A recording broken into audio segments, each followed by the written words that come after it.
sampai hari ini sehingga kita bisa bertemu dan berkumpul walaupun hanya secara online by Zoom. Nah, bagaimana kabarnya semuanya hari ini? Saya harap semoga kita saat ini semua dalam keadaan sehat walafiat dan selalu dalam lindungan Allah.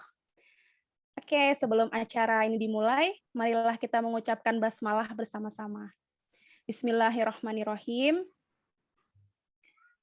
Kepada seluruh peserta, jangan lupa ya semuanya dipastikan sudah menyediakan alat tulis seperti pulpen, notes, atau bisa juga dicatat di laptop karena nanti akan ada sesi mencatat. Ini udah gabung semua belum ya kira-kira? Kalau belum gabung semua, mohon dijapri untuk segera join ke Zoom karena akan segera dimulai. Oke, seluruh peserta diwajibkan untuk on cam. Kan udah ganteng-ganteng sama cantik-cantik nih. Background-nya juga dipakai ya. Biar kita semua seragam background-nya. Oke, baik, acara saya lanjutkan. Yang saya hormati Kang Zain Permana, SPSI, MSI, selaku psikolog, para dosen teknologi pangan, dan juga seluruh mahasiswa teknologi pangan yang saya banggakan. Izinkan saya memperkenalkan diri. Nama saya Wasiatul Maghfirah, boleh dipanggil Firoh. Saya mendapat amanat sebagai MC sekaligus moderator yang akan memandu kegiatan pada hari ini kurang lebih selama 2 jam ke depan, yaitu dalam agenda Sarasehan Prodi Teknologi Pangan, Fakultas Sains dan Teknologi, Universitas Al-Azhar Indonesia. Sebelumnya, saya ingin menjelaskan bahwa Sarasehan di Prodi Teknologi Pangan ini diadakan setiap semester.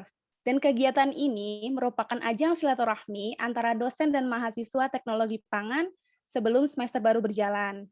Namun kali ini kegiatan Sarasehan dilaksanakan setelah berlangsungnya minggu pertama perkuliahan. Dan biasanya pada kegiatan Sarasehan ini kami dari Prodi mengundang pembicara dari luar untuk memberikan wawasan ataupun sharing kepada mahasiswa-mahasiswi Tekpang. Acara pada hari ini insya Allah akan berlangsung dari pukul 10 sampai 12 waktu Indonesia Barat, dimulai dari acara pertama yaitu pembukaan yang tadi sudah kita buka bersama-sama. Selanjutnya adalah tilawah Al-Quran, penyampaian materi dari narasumber, dan kemudian terakhir doa penutup. Untuk tilawah Al-Quran akan dibawakan oleh Saiful Imam, mahasiswa Tekpang angkatan 2019. Kepada saudara Saiful dipersilakan.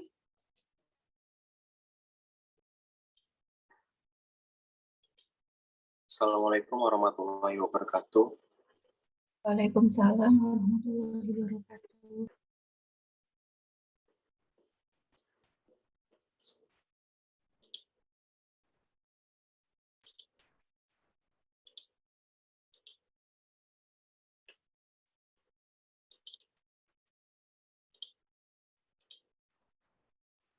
A'udzu billahi minasyaitonir rajim.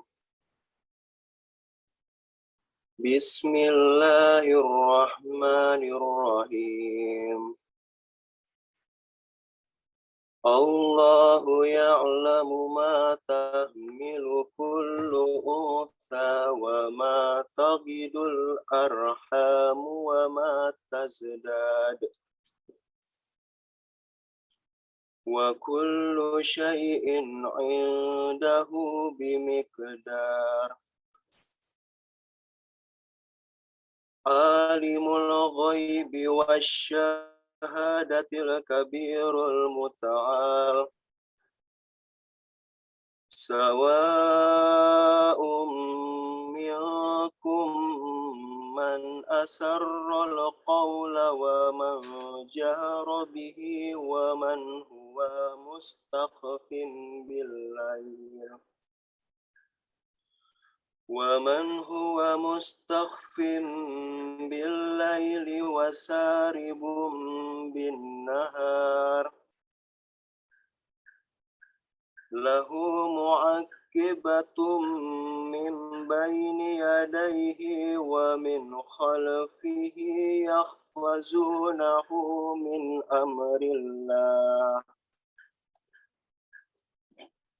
إن الله لا يغير ما بقوم حتى يغيروا ما بأنفسهم وإذا أراد الله بقوم سوءا فلا مرد له وما لهم من دونه من وال Sadaqallahul azim. Aku berlindung kepada Allah dari godaan syaitan yang terkutuk dengan menyebut nama Allah yang Maha Pengasih lagi Maha Penyayang. Allah mengetahui apa yang dikandung oleh setiap perempuan dan kandungan rahim yang kurang sempurna dan yang bertambah, dan segala sesuatu pada sisinya ada ukurannya, yang mengetahui semua yang gaib dan yang nampak, yang maha besar lagi maha tinggi. Sama saja bagi Tuhan, siapa di antaramu yang merahasiakan ucapannya, dan siapa yang berterus terang dengan ucapan itu, dan siapa yang bersembunyi di malam hari, dan yang berjalan, menampakkan diri di siang hari. Bagi manusia, ada malaikat-malaikat yang selalu mengikutinya, bergiliran, di muka dan di belakangnya. Mereka menjaganya atas perintah Allah. Sesungguhnya, Allah tidak merubah keadaan sesuatu kaum, sehingga mereka merubah keadaan yang ada pada diri mereka sendiri. Dan apabila Allah menghendaki keburukan terhadap sesuatu kaum, maka tak ada yang dapat menolaknya. Dan sekali-kali, tak ada pelindung bagi mereka selain Dia. Maha benar Allah dengan segala firman-Nya. Assalamualaikum warahmatullahi wabarakatuh. Waalaikumsalam warahmatullahi wabarakatuh. Baik, terima kasih kepada Saudara Saiful. Selanjutnya yaitu sambutan dari Kaprodi Teknologi Pangan, yaitu Ibu Emma Komalasari. Dipersilahkan Ibu Emma. Terima kasih Kak Viro. Izin Kang Zen, saya buka dulu acaranya sebentar gitu ya. Bismillahirrahmanirrahim. Assalamualaikum warahmatullahi wabarakatuh. Waalaikumsalam warahmatullahi wabarakatuh. Yang pertama, saya mengucapkan selamat datang dan terima kasih kepada Kang Zen. Saya panggilnya Akang mungkin ya, supaya lebih akrab. Kang Zen Permana yang sudah berkenan mengisi satu seri Sarasehan kita. Seperti yang kata Kak Viro sampaikan, ini merupakan agenda rutin dari kami tiap semester, jadi mungkin 1 tahun bisa 2 kali, dan ini sudah seri keempat. Awalnya pembentukan kegiatan Sarasehan ditujukan sebagai bagian dari proses pembimbingan akademik awalnya, tetapi seiring berjalannya waktu, kegiatan ini akhirnya kami kembangkan, tidak hanya akademik, tetapi materi yang disampaikan itu juga bisa non-akademik, bisa terkait dengan leadership, kepemimpinan, ataupun yang lainnya. Harapannya sih dari tujuan ini, dari agenda kegiatan ini, mahasiswa bisa lebih mengenal dirinya sendiri, bisa lebih bersemangat untuk beraktivitas dalam perkuliahannya, lalu bisa mengembangkan dirinya gitu. Tidak hanya terkait dengan akademik, tapi mungkin soft skill lainnya juga bisa berkembang. Tak lupa saya juga mengucapkan terima kasih banyak kepada seluruh dosen di teknologi pangan yang sudah berkenan hadir dan juga meramu kegiatan hari ini, Ibu Dina selaku ketua acara Sarasehan, lalu kepada seluruh mahasiswa Teknologi Pangan 2019, 2020, 2021. Mari kita simak materi yang akan disampaikan oleh Kang Zen. Insya Allah nanti materinya sangat menarik. Jika ada yang perlu ditanyakan, penasaran dengan materinya, lalu misalkan ingin bertanya lebih lanjut, nanti tidak perlu sungkan, silahkan langsung bertanya kepada Kang Zen. Mumpung orangnya ada, bisa bertemu dan bisa ngobrol secara langsung. Mungkin begitu Kak Viro sambutan dari saya. Terima kasih untuk semuanya. Billahi taufiq wal hidayah. Wassalamualaikum warahmatullahi wabarakatuh. Waalaikumsalam warahmatullahi wabarakatuh. Terima kasih Bu Emma atas kesediaannya. Baik, topik Sarasehan kali ini yaitu Be the best version of you, whatever you want to be. Dengan narasumber yaitu Kang Zen Permana Beliau merupakan seorang dosen, peneliti, dan idea synthesizer. Beliau menempuh pendidikan sarjananya di Universitas Pendidikan Indonesia, lalu gelar masternya di Universitas Indonesia, dan gelar doktornya di Universitas Gadjah Mada. Kegiatan beliau saat ini sebagai dosen dan peneliti di Universitas Jenderal Ahmad Yani dan menjadi founder dari Filosofi Ruang Hati dan Hey Academy. Nah, biar nggak penasaran, nanti bisa kalian kunjungi di filosofiruanghati.weebly.com dan Instagramnya @heyacademy.id. Nah, nanti juga kalian bisa kunjungi Instagramnya Kang Zain ya. Bisa kalian cari dan follow juga @zainpermana. Dan juga Kang Zain ini punya channel YouTube ya, namanya Zain Permana, nama channelnya. Di sana mungkin banyak informasi-informasi dan ilmu pengetahuan tentang psikologi, inspirasi potensi diri, dan lain-lain. Pokoknya bermanfaat dan nggak akan nyesel ya Kang Zain. Oke, nah bagi mahasiswa yang ingin bertanya, nanti silahkan bisa melalui chat Zoom dengan format nama strip pertanyaan. Ataupun setelah sesi pemaparan dari Kang Zain, boleh bertanya secara langsung dengan cara raise hand terlebih dahulu. Nah, sebelumnya saya mau menginformasikan bahwa hari ini kami mengadakan giveaway pemilihan peserta terbaik dengan kriteria paling aktif yang akan mendapatkan voucher pulsa untuk satu peserta terbaik. Voucher pulsanya yaitu sebesar 50.000 bagi yang memenuhi syarat dan ketentuan yang berlaku. Nah, gimana syaratnya? Membuat postingan di story pribadi, captionnya menarik, dan mention ke tag Pang Uai dan juga @zainpermana. Oke, acara akan saya lanjutkan.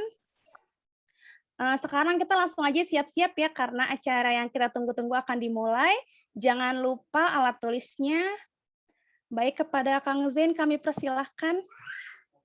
Terima kasih Kak Viro. Bismillahirrahmanirrahim. Assalamualaikum warahmatullahi wabarakatuh. Selamat Waalaikumsalam. pagi semuanya. Ini mohon izin Bu Emma dan ibu-ibu dosen semua ya. Berarti nggak ada Bapak dosen ya Bu Emma ya? Belum ada. Oh belum ada. Wah, cocok nanti saya ngelamar ke sana. Mantap, mantap. Aduh, alhamdulillah ini seneng banget ya bisa sharing. Jadi pas diminta atau diundang untuk jadi pembicara di mana di teknologi pangan itu langsung ada geli-geli gitu. Jadi ingat masa lalu. Jadi karena zaman dulu saya pas lulus SMA itu salah satunya pengen masuk teknologi pangan. Jadi kalau pilihannya nggak psikologi itu teknologi pangan ya. Tapi memang qadarullah keterimanya di psikologi ya. Waktu itu pilihan pertamanya itu psikologi Unpad. Dulu zaman saya itu masih SPMB. Karena saya dulu mungkin seangkatan atau mungkin lebih muda kayaknya ya saya. Ngaku so muda. Saya angkatan 2004 dulu masuk kuliah. Oh, lebih muda kita lah, Kak. Lebih muda kita. Kok bilangnya jauh lagi? Harus seangkatan. Nah, 2004 itu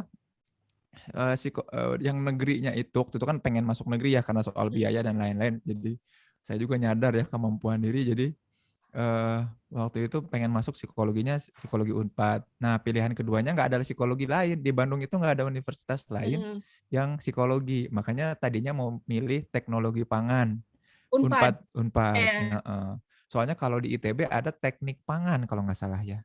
Dan itu kayaknya tapi teknik. itu baru. Oh kalau baru nggak ya? salah di ITB baru. Jadi dulu belum ada ya. Pecahannya teknik kimia itu Kang dulu. Nah makanya pas ketika mau masuk teknologi pangan Unpad, ternyata di pilihan tuh ada psikologi UPI. Dan psikologi UPI itu ternyata baru gitu. Jadi jadi saya tuh angkatan pertama 2004. Nah makanya jadi kayak bahasa Sunda ya. Jadi pas diundang itu saya ingat memori masa lalu karena pengen masuk teknologi pangan satu, dan yang kedua ternyata ada kemiripan sama teman-teman mahasiswa di sini jadi perintis penggagas ya. Jadi ini orang-orang yang ada di sini itu legend-legend lah. Pokoknya angkatan pertama sampai keempat kelima itu orang-orang yang akan jadi contoh buat adik-adiknya. Ya, Biasanya aksesnya itu mudah ya. Akses ke tempat kerja lebih mudah, akses untuk jadi dosen gampang ya kalau mau jadi dosen ya. Terus juga pokoknya dipermudah lah, diperlancar, dan lebih nikmatnya lagi proses belajarnya itu nggak kayak kuliah tapi mentoring, kayak halakoh Hmm. gitu aja, mentorship. Jadi sama dosen tuh deket banget. Mm-mm. Beda sama yang udah angkatan ke-17, ke-200. Nggak mungkin, dia berarti udah 200 tahun ya kalau ke-200. Itu berat banget, dan ini jadi menarik ya. Dan mudah-mudahan teman-teman aktif untuk apa ya, istilah kasarnya tuh morotin ya. Morotin ilmu-ilmu dari dosen-dosen yang ada. Ini masih muda-muda, seger-seger, pinter-pinter, masih fresh lah ilmu-ilmunya, masih update. Apalagi kenapa sih aku dulu suka teknologi pangan? Nggak tahu ya, nggak tahu belajar apa karena nggak jadi belajar kan. Yang aku pikir tuh gini, orang tuh pilihannya dua dalam kesehatan mental. Orang tuh kan pengen sehat dari dua hal ya. Yang pertama sehat fisik, yang kedua sehat mental. Kalau sehat fisik masa harus masuk jurusan olahraga? Kan nggak, kan orang nggak mungkin sehat dengan olahraga aja. Jadi pilihannya kalau nggak sehat mental ya sehat fisiknya lewat apa? Lewat makanan. Ternyata ngaruh makanan. Jadi semua penyakit dalam diri seseorang itu kan datangnya dari makanan. Ya. Aku nggak tahu ya isinya apa di teknologi pangan, tapi kan seenggaknya dia ngomongin soal food teknologi. Bagaimana kita sebagai seseorang nanti ngebantu orang lain untuk memahami bagaimana caranya yang paling tepat, efektif, mudah, dan sehat untuk memproses makanan. Kalau nggak salah gitu kali ya. Bu Emma benar nggak sih? Teknologi Betul, pangan? betul Kang. Betul ya. Dan yang kalau di agama Islam itu toyib ya, kebaikan itu kan penting banget ya. Makanya makanan itu dijaga banget. Jadi hal awal yang kemudian paling dijaga, yang paling berat bagi bukan, jadi kalau kita baca sirah zaman dulu, yang paling ditentang oleh kaum Quraisy jahiliyah dulu adalah berubahnya cara makan dan cara memproses makanan. Kalau kita membayangkan dulu di Mekah gitu ya, ini nggak apa-apa saya cerita dulu ya sebelum ke materi ini, soalnya lagi Boleh, boleh Kang. sekalian nostalgia. Jadi kalau zaman dulu, bayangin orang itu menyembah patung dengan cara menyembelih dan mengirim makan makanan. Kebayang nggak? Jadi ada patung di depannya, makanan-makanan yang terenak yang mereka punya itu disimpan di depan patung dan disembelih hewan-hewan itu sebagai persembahan tepat di depan patung. Bayangkan di jalan-jalan atau di tempat-tempat orang menyembah yang ada patung-patung dewa-dewa ya, Lata, Uzza itu, maka di depannya tuh banyak makanan-makanan busuk yang udah ditinggalkan dan juga bangkai-bangkai hewan. Kebayang nggak betapa joroknya kan gitu ya? Nah makanya kemudian Islam datang hadir untuk ngasih tahu bahwa makanan itu untuk dikonsumsi, bukan untuk disembah-sembah dan dimubazirkan gitu ya. Nah, dari siroh-siroh itu saya, wah kayaknya aku harus belajar teknologi pangan nih. Apa yang kok bisa Rasul itu cuma makan kurma tapi kuat puasa, kebayang nggak sahurnya cuma kurma, tapi itu apa? Teknologi apa di zaman itu yang membuat orang tuh pada kuat gitu ya, menahan malu, bukan kuat menahan malu, kuat dalam berkehidupan sehari-hari, maka seru nih. Nah, sayangnya ya, bukan sayangnya ya, alhamdulillahnya juga akhirnya masuk psikologi. Jadi teman-teman beruntung nih jadi angkatan perintis penggagas. Manfaatkan itu baik-baik ya, mumpung dosennya juga masih pada muda, segar-segar ya, dan teman-teman juga wah punya akses yang luar biasa. Dan pasti biasanya angkatan 1 sampai 5 itu sangat disupport dan di-provide sama prodinya. Nggak mungkin dilepas, ditinggalin. Walaupun udah jadi alumni itu, saya ngerasain banget jadi angkatan pertama itu didorong-dorong ya, luar biasa ya, nggak pernah hilang. Apalagi ini angkatannya, seangkatan nggak banyak orangnya, aduh, idaman banget. Ini kampus yang idaman lah ya, kelas yang idaman nih. Pokoknya kalau nggak dimanfaatin dengan baik itu sayang banget. Dan teman-teman jangan kemakan, kemarin baru ada orang yang mempublikasi penelitian. Saya belum baca detail penelitiannya. Katanya 87% mahasiswa Indonesia itu salah jurusan. Saya belum baca sih detail metodologinya kayak gimana. Berarti kalau 87% salah jurusan, yang salah bukan mahasiswanya. Barangkali yang salah adalah jurusannya. Kenapa nggak ngasih lihat ke mahasiswa yang milih jurusan itu betapa program ini, jurusan ini ternyata penting buat masyarakat. Kita tuh ketika belajar satu hal, kenapa ini tuh penting dan ini tuh jadi solusi buat masyarakat. Nah, itu yang penting ya. Tapi kita bahas itu nanti. Saya mau bahas ini, teman-teman ya. Gimana caranya jadi the best version of self. Tadi udah dibahas ya. Saya di UPI itu angkatan pertama, alhamdulillah senang banget ya, dan disupport banget untuk bisa sekolah lagi dan lanjut lagi. Tadi ada yang lupa disampaikan, saya juga nulis buku. Saya kenapa masuk psikologi, karena dari SMP itu bukan suka ya, dianggap pintar atau terampil dalam mendengarkan curhatan orang. Padahal saya nggak suka dengar orang curhat ya, tapi entah kenapa orang jadi percaya. Mungkin karena saya cuek ya. Terus saya nyanyi ke mereka, mana ada aku cuek ya, gitu. Nah, gara-gara itu saya nulis buku nih, prinsip-prinsip dan filosofi tentang curhat, dan bedanya apa curhat sama mengungkap diri. Kalau kita penting untuk mengolah sampah, supaya sampah itu bisa jadi energi ya, bukan jadi limbah yang biasanya, ternyata manusia pun punya sampah-sampah psikologis. Kalau kita nggak bisa ngelola sampah-sampah psikologis, bahaya teman-teman. Gitu. Termasuk food processing juga ya. Tubuh kita kira-kira mampu mengolah makanan seperti apa, kan itu yang teman-teman pelajari. Nah, yang akan dibahas kira-kira 4 ini ya, kurang lebih 4 ini. Satu soal krisis ya, karena teman-teman tuh akan ngalamin krisis, apalagi nanti ya tingkat yang udah tingkat 3 mungkin ya. Biasanya saya pernah neliti tahun 2010-2011 itu ada kecenderungan memang mahasiswa itu lagi matang-matangnya secara fisik, terutama genital. Makanya yang paling senang diomongin tuh soal percintaan dan pernikahan ya. Jadi lagi ngebet-ngebetnya nikah itu memang semester 3 dan semester 5. Biasanya di fase-fase ganjil. Entah kenapa ya. Pokoknya yang ada bulan berberan itu fase-fase di mana teman-teman akan mudah sekali untuk jatuh cinta, mudah sekali menyatakan cinta, digombalin dan menerima cinta. Yang diomongin tuh nikah terus ya. Dan itu surveinya ke hampir beberapa ribu ya. Beberapa ribu mahasiswa. Apakah teman-teman yang angkatan 3 semester 3 dan 5 sedang merasakannya? Ya. Dikit-dikit suka, dikit-dikit senang ya. Itu karena sedang matang-matangnya gitu. Kita akan ngomongin soal krisis nanti bahas ikigai dan passion. Lalu bagaimana sih caranya untuk menjadi versi terbaik dari diri kita? Barangkali kita punya beberapa versi, tapi gimana caranya jadi versi terbaik dari diri kita ya. Nah, yang pertama soal krisis, teman-teman. Krisis itu artinya kalau di psikologi itu bukan langka ya. Krisis itu bukan langka. Kalau langka itu kan berarti barangnya nggak ada ya. Scarce namanya, kalau bahasa Inggrisnya itu scarce. Scarce resource, sumber daya yang langka. Bukan langka ternyata krisis itu. Tapi krisis itu ternyata ini, teman-teman, lack of option ya. Dan kita akan mengalami krisis berulang kali dalam kehidupan kita. Yang pertama di umur 0 sampai kira-kira 10 tahun, kita akan mengalami krisis, yaitu krisis pertumbuhan fisik. Kita nggak punya pilihan lain selain sakit. Ya. Jadi mungkin yang udah jadi ibu-ibu nih, mungkin Bu Mariam ya, tahu persis ya kalau anak tumbuh gigi itu nggak punya pilihan selain demam atau sakit atau rewel.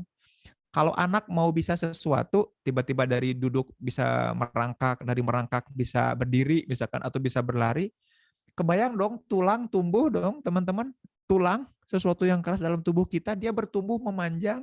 Emang nggak makan tempat dan waktu, kan ya lumayan sakit. Atau gigi yang tumbuh, itu kan nembus gusi, my friend. Masa sih nggak sakit ya? Dan itu anak-anak tuh pasti rewel. Nah, orang-orang tua yang nggak ngerti akan marahin. Kenapa sih nak? Kamu tuh rewel banget nak. Gitu.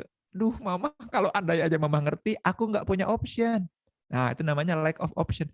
Aku tuh lagi krisis. Krisis pertumbuhan namanya. Ini krisis pertama. Krisis pertumbuhan. Nah ini jelas ya. Artinya apa? Orang nggak bisa milih. Jadi yang disebut krisis itu lack of option. Ketika kita nggak punya pilihan. Kayak krisis cabai, ya ini kan anak-anak pangan ya. Krisis cabai itu bukan berarti cabainya langka, bukan.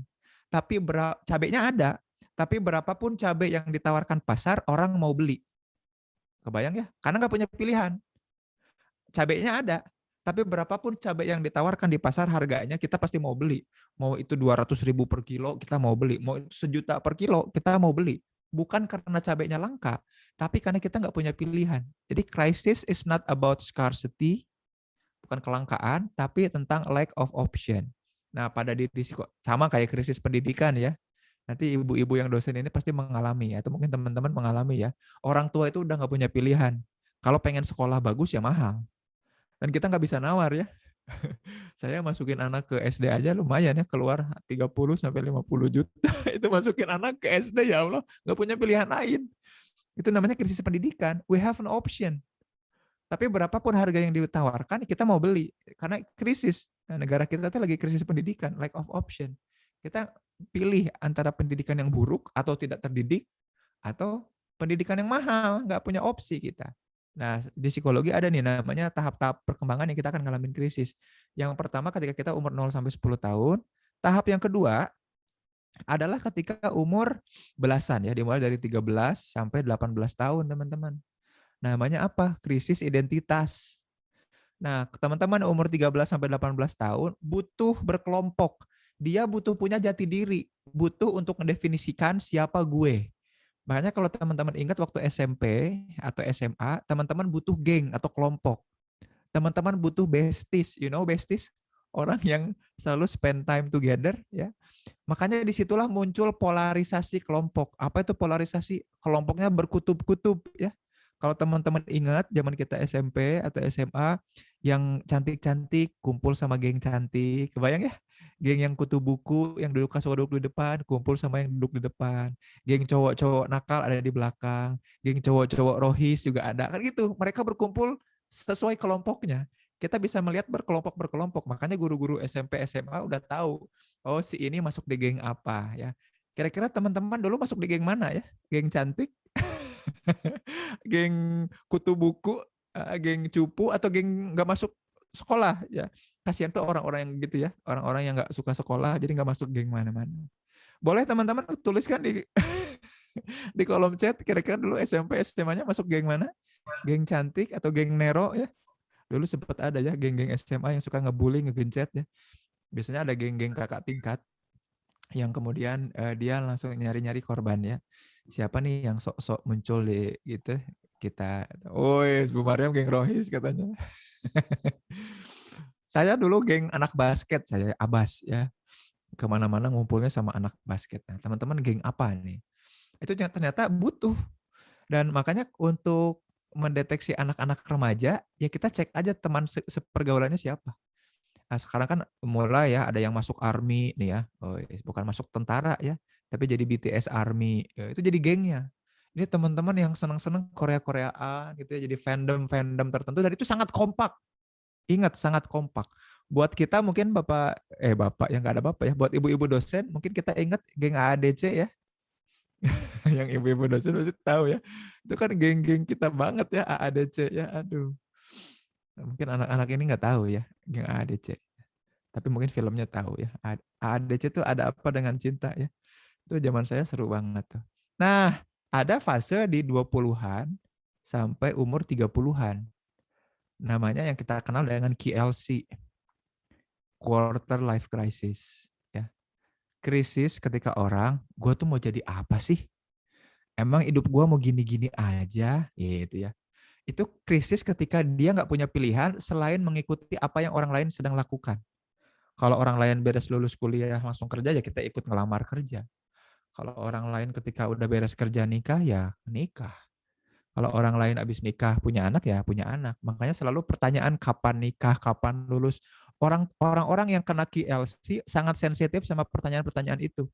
Makanya teman-teman nanti kalau teman-teman ngerasa sensitif, baper sama pertanyaan-pertanyaan, kapan lulus, kapan kerja di mana, kan orang pada sensi gitu ya. Terus kapan nikah, itu artinya teman-teman lagi quarter life crisis. Karena orang-orang yang nggak lack of option, dia santai-santai aja, santuy aja ditanya kayak gitu. Dan nanti setelah 20-30-an, teman-teman akan mengalami lagi. Namanya generativity crisis umur 40-an. Bawaannya tuh kok gue nggak berguna banget ya di masyarakat. Gue nggak ada yang nganggep. Makanya bawaan orang umur 40-an ke atas tuh pengennya nyeramahin orang. Yang wajar ya. Jadi tapi untung teman-teman di sini yang para mahasiswa, dosen-dosennya masih 20-an apa 30-an nih ibu-ibu nih. 30-an kali ya. 18 kita kan. Aduh, 18 berarti masih ini ya, masih krisis identitas ya. masih jadi geng Nero ya. Enak nih, soalnya kalau dosennya udah 40-an ke atas, aduh nggak asik men. Jadi teman-teman ya, guys, ini beruntung nih dosen-dosennya masih pada muda, masih pada asik untuk diajak diskusi.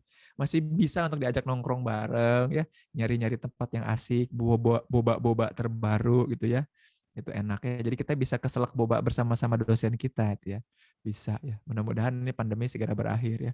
Tapi kalau dengan jumlah mahasiswa segini kayaknya udah mulai boleh tatap muka kali ya? Atau belum juga? Bu Emma belum ya? Isunya sih katanya akan ada tatap muka semester ganjil, tapi belum Iya. tahu teknisnya gimana. Seru nih. Kalau ada tatap muka seru nih ya. Nah, umur 40-an namanya generativity crisis. Nanti ada generativity crisis itu nyebelin nih. Di sini ada mitos puber kedua ya. Mitos nih. Ini puber pertama di sini, puber kedua di sini ya. Nah, umur 50-an ada namanya midlife crisis.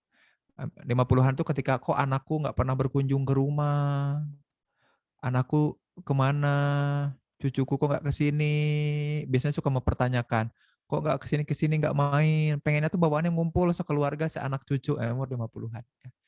Nanti umur 60-an ke atas ada lagi krisis lain ya.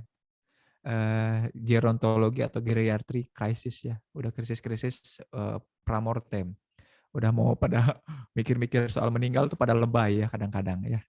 Gitu. Nah, teman-teman ada di sini quarter life crisis. Terutama kalau teman-teman nggak tahu teman-teman itu siapa atau belum jadi versi terbaik dari dirinya gitu. Simpan situ aja. Gitu, ada paket nih. Nah, lanjut ya. Sampai sini ada yang mau ditanyain nggak soal krisis-krisis? Aman ya? Aulia nggak ada yang mau ditanyain? Azahra aman? Enggak ya? Aman ya? Oke. Sejauh ini menyimak ya? Oke. Lanjut ya. Nah, di Jepang, ini lagi rame lagi. Ada konsep namanya ikigai atau reason for being. Alasan kita hidup di dunia ini apa sih sebetulnya? Gitu. Orang Jepang bilang sekompleks ini, teman-teman. Ya.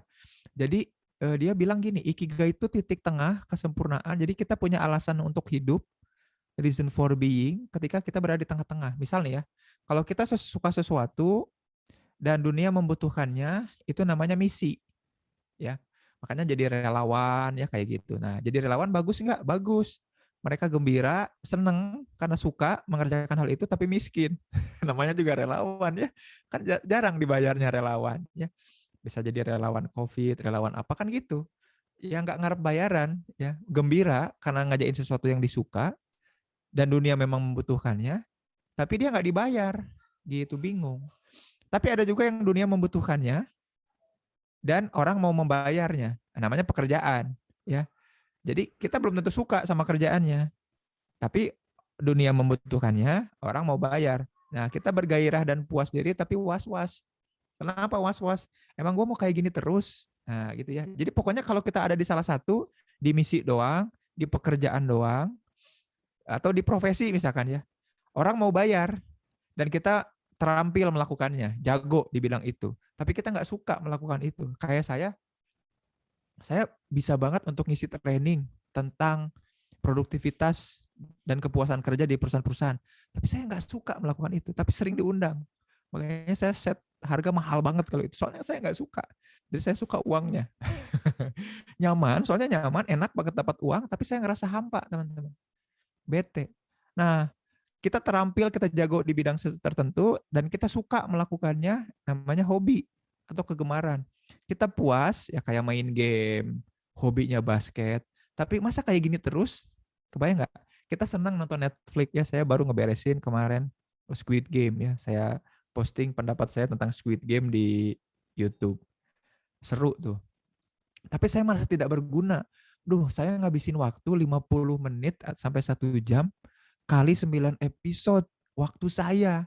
Gak dapat apa-apa, cuma dapat ngeri-ngeri sedapnya gitu ya. Makanya saya bikin postingan supaya ada redeem ya, kan lumayan kalau posting di YouTube kan nambah viewers ya. Jangan lupa like, share, and subscribe ya teman-teman di sini ya di YouTube Zen Permana. Nah, ternyata konsep ikigai ini banyak dipakai orang, disebut-sebut terus, tapi kita harus cek bahwa ternyata ikigai ini sulit diraih, teman-teman. Kok gitu sih, Kang? Kok sulit diraih? Ya buktinya ternyata Jepang itu masih negara dengan peringkat nomor 1 tertinggi bunuh diri. Artinya orang nggak puas kan sama dirinya. Lu ngomong-ngomong ikigai, lu aja pengen bunuh diri, kebayang nggak sampai sini? Berarti ikigai ini tidak menjawab kebutuhan hidup kita. Nah, kalau di Indonesia kayak gini ya, ini saya disertasi friendly menterinya kayak gini. Nah, saya mau bahas soal passion, teman-teman. Jadi reason for being kita apa ya? Alasan kehadiran kita di dunia ini apa ya? Apakah kita suka musik? Ya, jadi hati-hati nih teman-teman yang bilang, passion gua apa? Passion gua musik. Kita punya karya nggak di musik? Bikin lagu nggak? Enggak. Saya cuma senang dengar musik. Itu minat namanya, bukan passion. Kalau passion itu kita menghasilkan karya di situ yang diapresiasi orang. Saya tahun 2010-11 itu bikin jingle untuk Bank Mandiri. Jadi tahun 2010 dan 11, setiap kali orang masuk ATM, nelpon customer service, datang ke cabang-cabang Bank Mandiri, pasti nggak dengar lagu saya diputar ya. Selalu terdepan, terpercaya, tubuh bersama Anda, dan saya dibayar untuk itu. Jadi passion musiknya tuh kebayar. Jadi it's not your passion kalau teman-teman cuma minat doang. Ngelukis atau menggambar atau ngedesain. Kalau cuma sekedar suka dan orang nge-like doang di Instagram, ya bukan jadi passion kita, itu cuma minat atau kegemaran, balik lagi. Suka fotografi dan videografi, kalau belum earn, belum dibayar, itu juga belum. Ya. Nah, atau main game. Saya semuanya udah saya lakukan untuk dimonetize ya. Jadi passion saya itu ini musik pernah dibayar.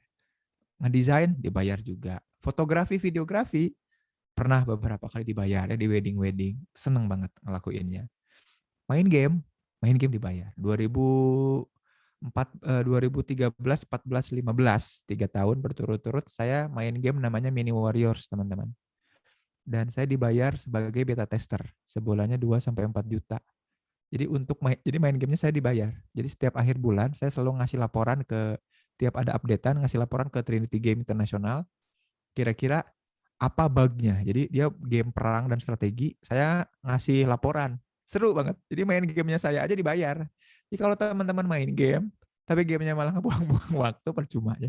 Jadi pertanyaannya apa itu passion? Dan passion itu bukan kerjaan ya. Jadi polisi, jadi marketers, jadi nurse.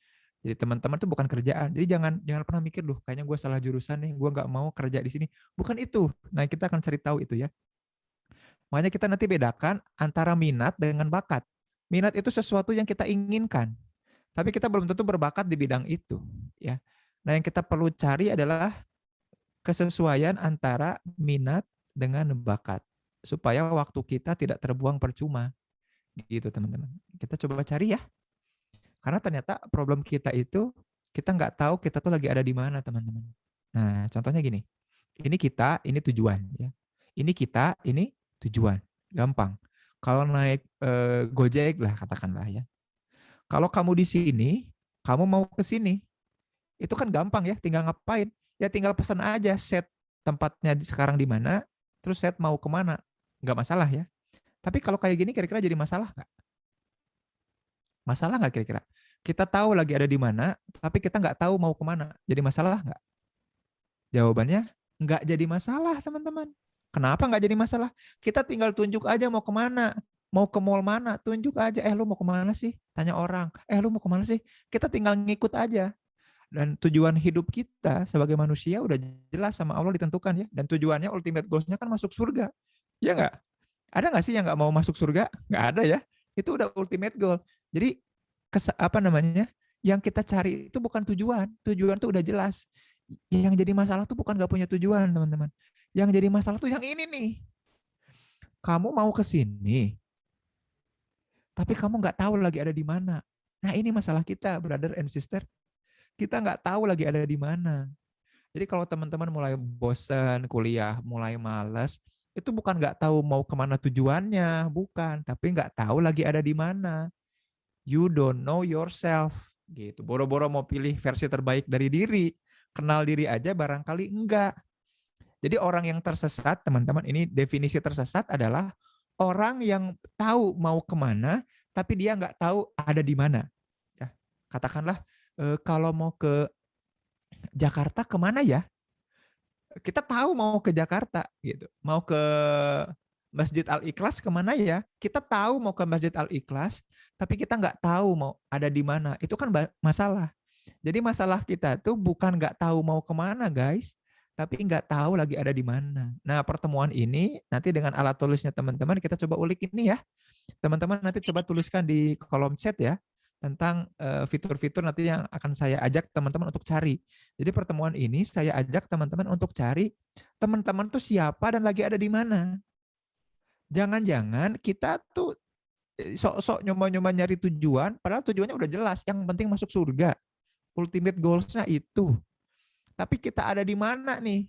Jadi kebayang nggak tangganya surga itu ada di sini, tapi kita nggak tahu lagi ada di titik mana. Gimana kita tahu mau ngelangkah ke arah mana? Kalau teman-teman nonton Squid Game, ada sebuah jembatan ya di game keberapa itu ya, aku lupa ya, mungkin game kelima kali ya. Yang udah nonton ini juga sekalian spoiler ya, supaya teman-teman gak usah capek-capek nonton ya. Di episode ke-8 kalau nggak salah, atau 7 atau ke-8, ada permainan yang dia harus loncat ke sebuah kaca. Ya.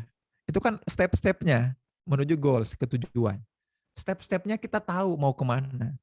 Nah, pertanyaannya kita tahu nggak lagi ada di mana? Nah, ini yang harus kita cari. Kita siapa? Kita ada di mana? Ya. Nah, yuk kita mulai, teman-teman. Silahkan siapkan alat tulisnya. Ya. Tugas teman-teman sekarang kemudian adalah yang kolom yang paling kiri dulu ya. Tolong di alat tulisnya, mau teman-teman pakai kertas HVS boleh, pakai kertas boleh, atau ngetik di laptopnya boleh ya. Tugas teman-teman kemudian bikin 3 kolom ya. Kolom paling kiri adalah yang ini, kolom tengahnya ini, dan kolom paling kanan ini ya. Kita mulai dari yang kiri dulu ya. Semuanya siap ya? Ready ya? Oke. Teman-teman kira-kira paling seneng ngomongin atau ngebahas apa? Jadi kalau ketemu orang lain, kalau ketemu temennya, ketemu orang lain atau ngedenger orang lain ngobrol, itu paling seneng ngomongin atau ngebahas apa? Yuk, tanpa banyak mikir, tuliskan secepat-cepatnya minimal 5 ya. Jangan pakai mikir, langsung aja buru-buru tuliskan 5. Ibu-ibu dosennya juga boleh ikutan ya. Kira-kira kalian ini seneng ngomongin apa? Ngomongin orang, misalkan gitu ya. Ngomongin soal ini, tuliskan. Ini ngomongin apa? Ngomongin apa? Secepat-cepatnya tanpa mikir. Yang pertama terlintas, tapi minimal harus ada 5. Yuk, tuliskan. Boleh tuliskan kalau sudah, boleh tuliskan di chat ya. Kira-kira aku sukanya apa? Misalkan Zahra, seneng ngomongin apa? Nah, tuliskan di kolom chat boleh, nanti di-sharingkan. Atau ditulis dulu di alat tulisnya boleh ya. Sebagai dokumentasi dulu, rekaman di alat tulisnya. Tuliskan 5 hal yang teman-teman tuh paling seneng ngomongin apa. What you are like to talk about. Ya, teman-teman paling seneng tuh ngomongin apa sih? Silahkan dituliskan. Paling seneng ngomongin apa. Ya, udah 5? Kalau udah tolong reaction-nya dong. Reaction jempolnya. Kalau udah 5. Sudahkah? Belum? Oh, Bu Mariam sudah. Alia, Aulia, Zahra udah? 5? Rosiana sudah? 5? Sudah. Oke. Rindiani sudah? Sudah 5 ya? Zahra sudah 5. Oke. Sekarang tugas teman-teman tolong tuliskan di chat. Ya, di chat Zoom-nya tolong tuliskan 5 itu apa aja ya. Silahkan dituliskan. Apa aja ya, supaya kita atau teman-teman yang lain juga tahu nih. Apa aja. 1, apa? 2, apa? 3, apa? Bu Mariam ngomongin anak, pendidikan, gaya hidup sehat, olahraga, ngomongin pemateri kece ya. Oke. Yuk teman-teman yang lain ditunggu. Yuk. Muhammad Hafiz, ada? Udah? Coba tuliskan di chat. Soal film, oke. Musik, skincare dan make up, baju, dan makanan. Oke, cakep ya. Novel, film, teknologi, mobil, dan sejarah. Oh, ini subscriber-subscribernya Om Fitra sama Ridwan ini ya, berarti ya, sama Om Mobi. Senang ngomongin mobil ya. Oh, Rindiani musik, makanan terbaru, yes. Berarti gitu ya, kalau anak tekma ngomongin makanan terbaru ya. Seru-seru. Film terbaru, tempat wisata dan artis. Bagas, lagu, game. Sejarah, wow mantap nih. Musik dan cinta. Berarti ini kayaknya semester 3 atau 5 ya. Ngomongin cinta. Yang lain? Afia, Naura? Belum? Jalan-jalan, makanan, gadget, sosmed orang. Iyalah, kalau binatang kan belum punya sosmed ya. Oh, maksudnya sosmed dan orang ya. Masa depan, perkembangan hidup, tugas, makanan, musik, tugas. Membandingkan masa depan dan masa lalu personal. Waduh, pangan, wes cocok nih ya. Karakter seseorang, sirah nabawi, jodoh. Aduh, asik ya.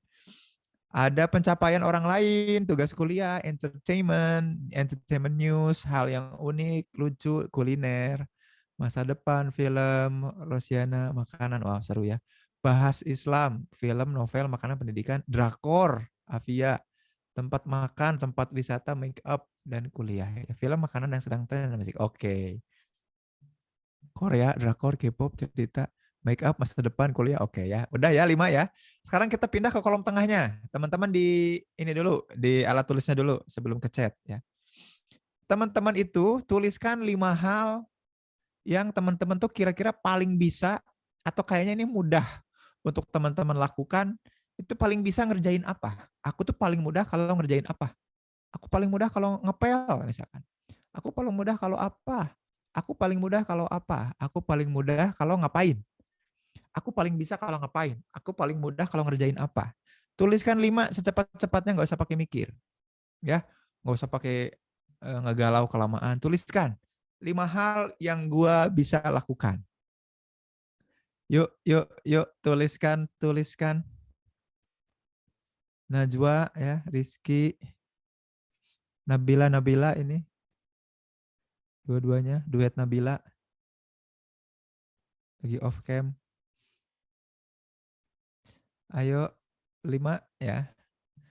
Secepat-cepatnya, nggak usah kebanyakan mikir, kira-kira apa yang teman-teman paling bisa kerjain.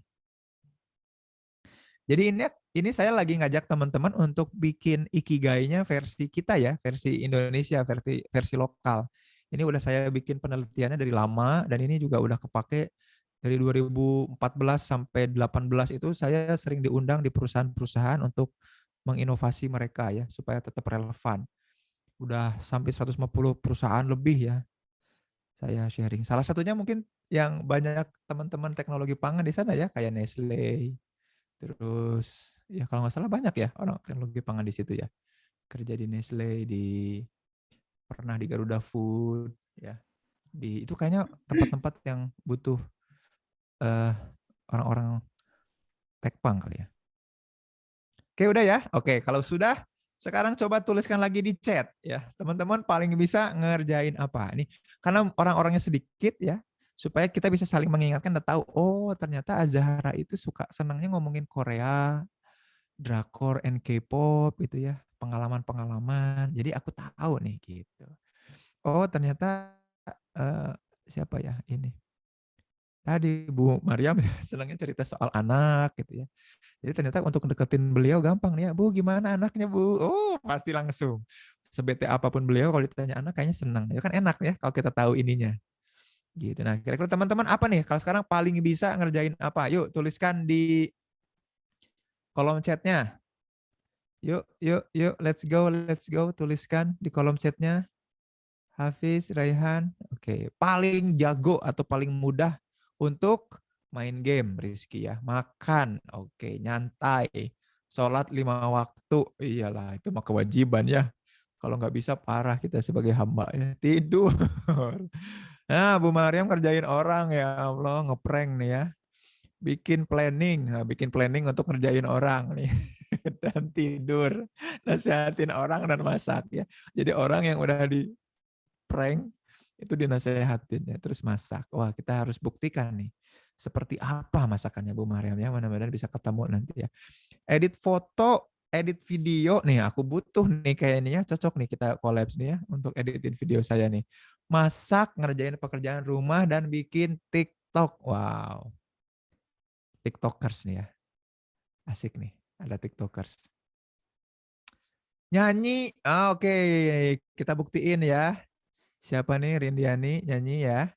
Nanti mudah-mudahan ketika ada acara di Tekpang UI ini, nanti Rindiani yang nyanyi ya. Biasanya nyanyi apa Rindiani? Boleh di open mic-nya dulu. Biasanya nyanyi apa atau suka nge-cover gitu? Di open mic dong. Suka nyanyi di mana? Di kamar mandi? Dulu ekskul paduan suara, Kak. Oh Waktu SMA. gitu.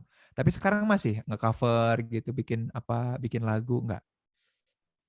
Suka nyanyi sendiri aja sih. Oh, belum ada yang di-upload gitu, belum ada ya? Belum diseriusin ya? Oke. Thank you Rindiani ya. Memasak nih ya, seneng banget ini ya, banyak yang suka masak nih, Rehan juga ya, suka masak, crafting ya, ini wah asik nih, crafting ya Rindiani juga ya, masak, mencoba hal baru ya, apaan ya? Aulia Putri, mencoba hal barunya ngapain biasanya? Biasanya nyoba resep-resep baru atau main game yang baru. Wow, keren. Pokoknya biasanya antara game atau resep baru ya? Oke, Iya. oke, keren. Kulineran, baca novel sehari kalau seru, maraton film, oke. Tidier tuh apa ya? Syarifah?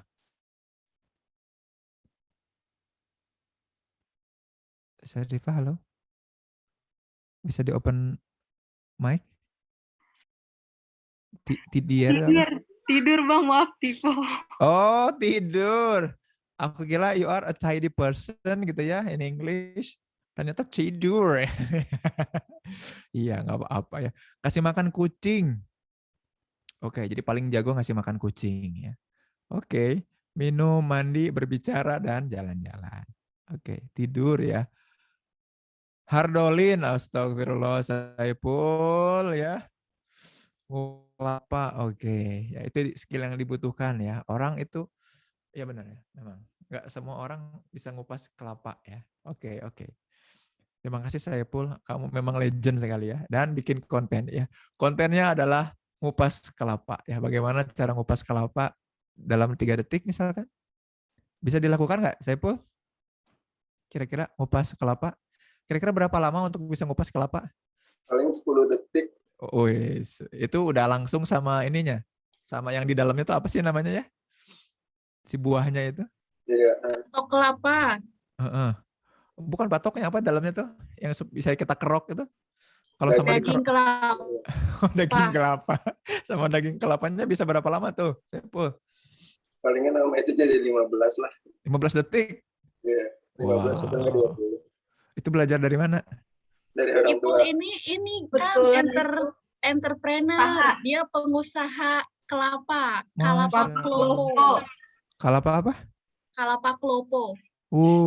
Mantap. Jadi sambil hardolin sambil ngupas kelapa ya. Luar biasa ini. Ini benar-benar kelapanya nggak terkontaminasi salah satu dari inisial di hardolin ya? Enggak ya? Wow. Sevira rebahan, nonton series, nyanyi, diskusi, ngerjain tugas pagi. Ngerjain tugas pagi-pagi. Oke, kalau malam-malam nggak dikerjain ya. Lalu tuh, jadi ini buat para dosen ngasih tugasnya jangan malam-malam. Atau kalau malam dikerjainnya pagi-pagi. Yang menyanyi, menulis, baking. Wow. Baking apa nih? Baking vokal atau baking itu berarti apa ya? Perrotian gitu ya. Naura ada Naura? Iya, Kak. Oke, apa yang biasanya apa tuh? Produknya apa? Biasanya apa? Bikin kue, kayak brownies, roti. Asik. Itu berapa kali sebulan atau seminggu atau every weeks? Tergantung mood. Gitu deh. Gitu. Jadi sejauh ini berapa bagus moodnya? Beda-beda ya? Iya. Oke. Lanjutkan itu keren tuh. Baking, bikin cemilan ya, Najwa. Tidur beres-beres. Oke, benar-benar cara ngupas kelapa itu kalau jadi kerjaan memang butuh teknologi ya. Cocok banget nih. Saipul di teknologi pangan. Oke, terakhir ya sekarang ya.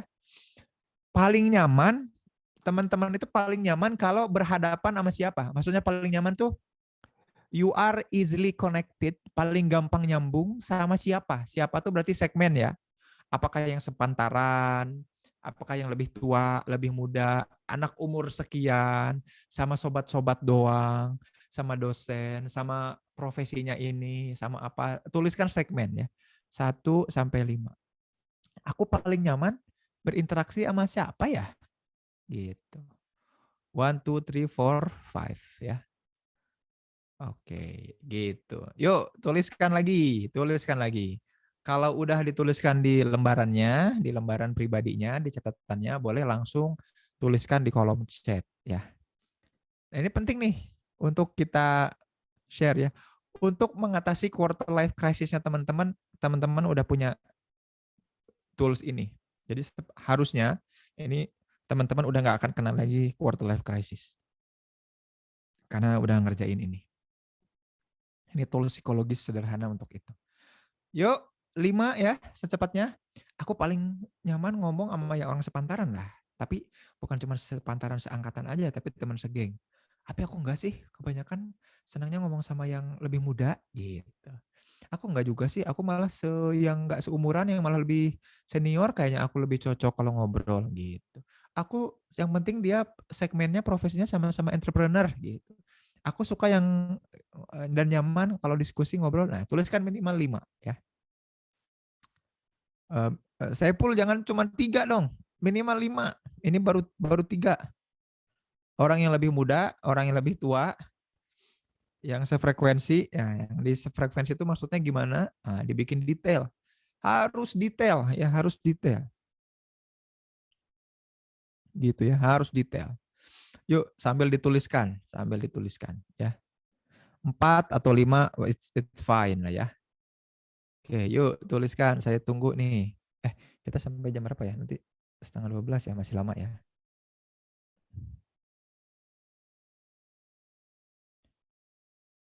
Bu Emma atau Kak Viro, aku masih sampai setengah 12 ya? Atau nanti ada Iya, sesi Kang. Bisa. aman ya? Aman. Setengah 12 dan nanti sesi diskusi atau di tengah-tengah, boleh diskusi juga boleh. Ini silakan nih, udah 5 ya? Yuk tulisin sekarang. Oke, Rehan orang tua, teman sehari-hari, asatid ya, kucing. Oh, paling nyaman ngobrol sama kucing. Jadi buat teman-teman kalau pengen ngobrol sama Rehan dan ternyata Rehan gak nyaman sama kamu tinggal meong gitu ya. Insya Allah Rehan akan nyaman ya. Gitu. Dari seumur ke bawah. Oke. Teman-teman yang lain, mana orang tua sendiri, teman, kakak, orang yang udah lama kenal. Oke, lanjut. Yuk tuliskan di kolom chat ya. Asik ya. Ini kita lagi coba untuk kenal sama diri kita ya. Orang yang senasib, betul. Orang yang senasib dan sepantaran, satu hobi yang enak buat cerita dan terbuka. Thank you Alia, teman dekat, orang tua yang tukang apa ini? Tukang jualan yang banyak bicara. Oke. Orang tua dan adik itu tambahannya ya. Orang tua, kakak, sahabat, sepupu, dan teman sefrekuensi. Oke, teman-teman yang belum nulis juga tulisin di kolom chat juga sekalian. Nah, teman-teman, aku tuh pengen ngajarin apa sih ke teman-teman semua ya? Yang aku pengen sharing, yang saya pengen sharing ke teman-teman adalah kita lagi nentuin bahwa kita lagi nyoba untuk kenal diri kita dari 3 aspek. Yang pertama dari aspek interest ya. Saya pakai dari aspek interest atau minat. Yang kedua dari aspek expertise atau kemampuan. Dan yang ketiga dari aspek segmen ya, atau market atau pasar kita. Jadi ternyata kita punya segmen-segmen tertentu dalam ngobrol ya.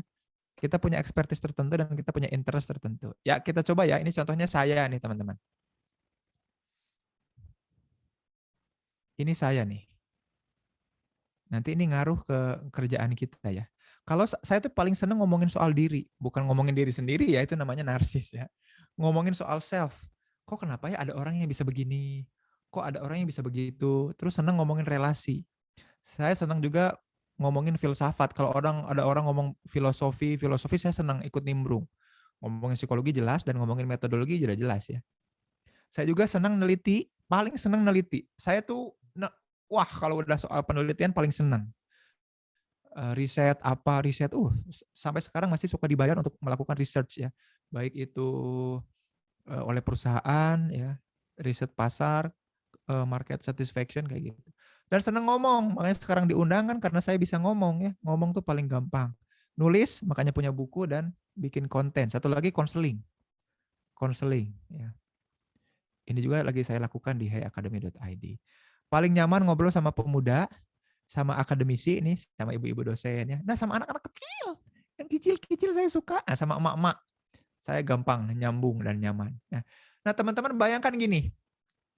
Teman-teman punya 5, ini bayangkan teman-teman punya 5 ya.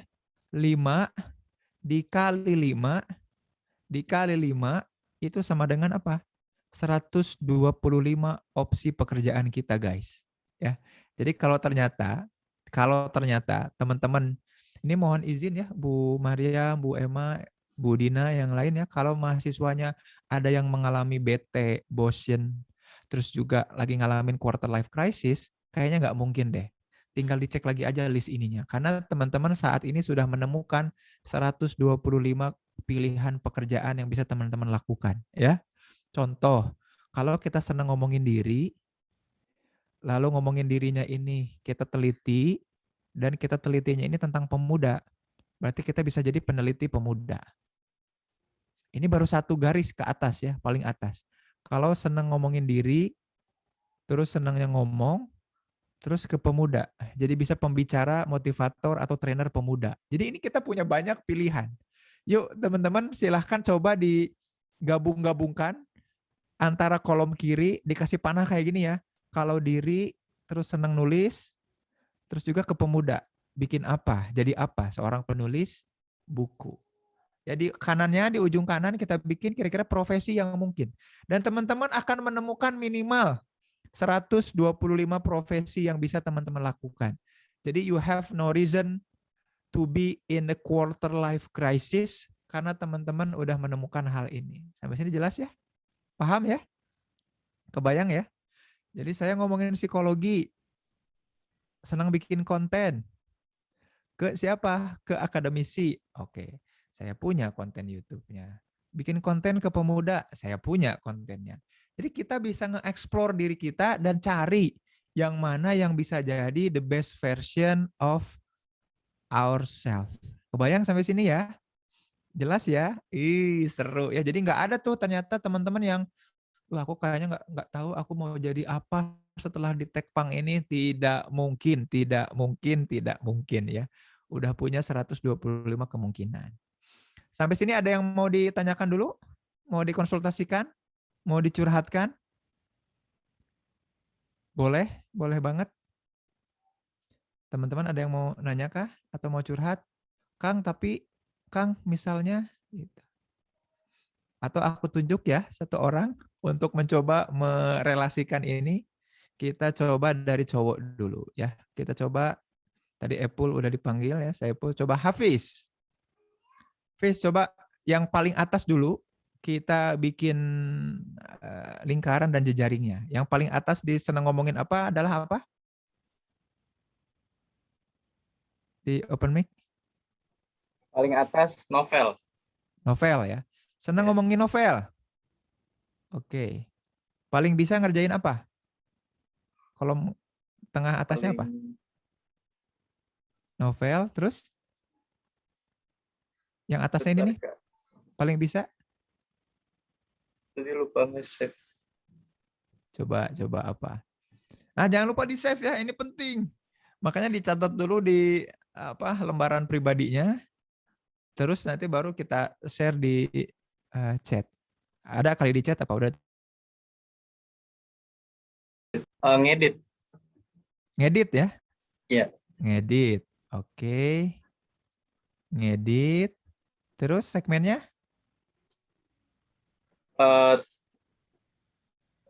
Lebih ke teman ini sih, teman dekat. Oke, teman dekat. Oke, kebayang ya sampai sini ya. Nah, kira-kira kalau disatuin, ini kira-kira profesi yang mungkin jadi apa?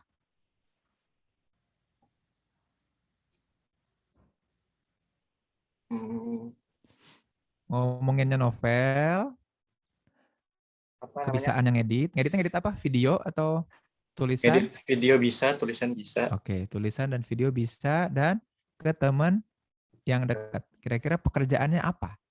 Teman dekat itu berarti teman yang seumuran ya.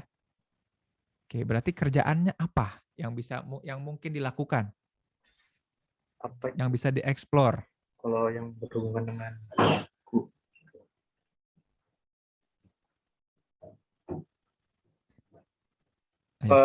ini sih Kang lebih ke pengedit buku. Kayak misalnya kita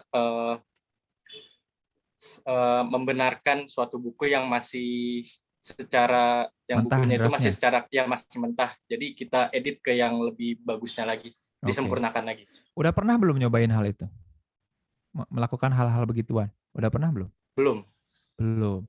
Kebayang ya kalau misalkan nanti Hafiz ngedeketin. Jadi ini nih, sorry, yang di kiri, yang paling kanan ini adalah market ya. Nih, saya tulis di atas ini, aduh, coret-coret sorry ya.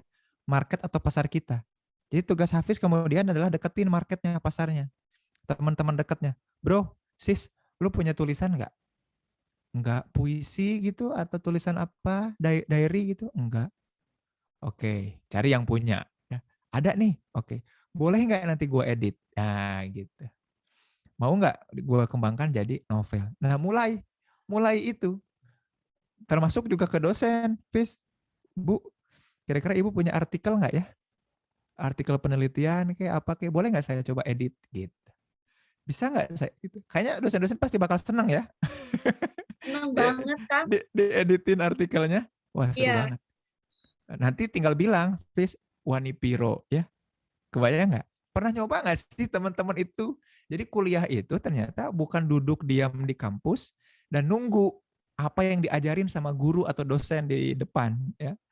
Tapi ternyata kampus itu tempat kita mengeksplor diri kita supaya kita coba nih, ada 125 kemungkinan, Hafiz salah satunya itu menjadi editor mentah, menjadi sesuatu yang novel tuh yang baru berarti kayaknya perlu dicoba. Nah, kerjaan saya teman-teman dulu itu ketika jadi mahasiswa sampai sekarang ngerjain ini nih. Diri neliti pemuda jadi apa? Relasi ngomong akademisi jadi apa? Diri terus saya cari 125 itu. Sampai sini mudah-mudahan kebayang ya. Dan inilah yang saya eksplor kepada diri saya sehingga saya nggak usah kerja sesuatu yang tidak saya sukai. Jadi saya belum pernah mengerjakan sesuatu yang benar-benar saya benci, cuman demi uangnya aja. Saya nggak pernah, alhamdulillah. Semua yang saya kerjain bikin saya bahagia. Itu termasuk ketemu teman-teman ya. Happy banget bisa ketemu teman-teman. Nah, tapi gimana caranya? Nah, jadi kita udah kenal Ikigai lewat 3 hal itu aja juga udah kenal. Tapi gimana caranya? Yang pertama, mesti kenal sama diri sendiri. Gimana kenalnya? Si draft yang ini, teman-teman, ini jangan hilang. Tulisannya harus ada. Teman-teman mesti ulik, atau mungkin ketika nanti semester depan atau setahun ke depan saya diundang lagi, mudah-mudahan saya bisa pengennya ngecek ini teman-teman ya. Diperbolehkan nggak ya ngecek ininya teman-teman? Udah sampai mana? Udah jadi apa? Ujungnya tuh harus jadi karya apa? Jadi kayak tadi tuh, kayak Hafiz tuh ujungnya mesti mulai misalkan editin tulisan. Kalau yang poin 2-nya ngapain? Nah, semua ini itu kita explore. Semua yang kita dapat itu nanti dieksplor. Gimana caranya ngeksplor? Caranya gini teman-teman. Lakukan hal yang paling mudah di hal itu dulu. Dan diulang-ulang. Ya, mudah dan diulang. Saya kasih contoh punya saya ya teman-teman ya. Saya paling mudah untuk ngomong teman-teman. Ini saya hapus ya.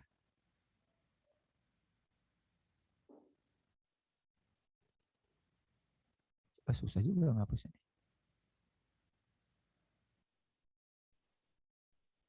Saya paling mudah untuk ngomong nih ya. Oh, bukan di situ ya, dari sini. Sorry, bentar ya. Nah, saya paling mudah itu ngomong, teman-teman, ya. Ini ngomong ini mudah banget saya lakukan misalkan. Saya mudah banget ngomong, ya.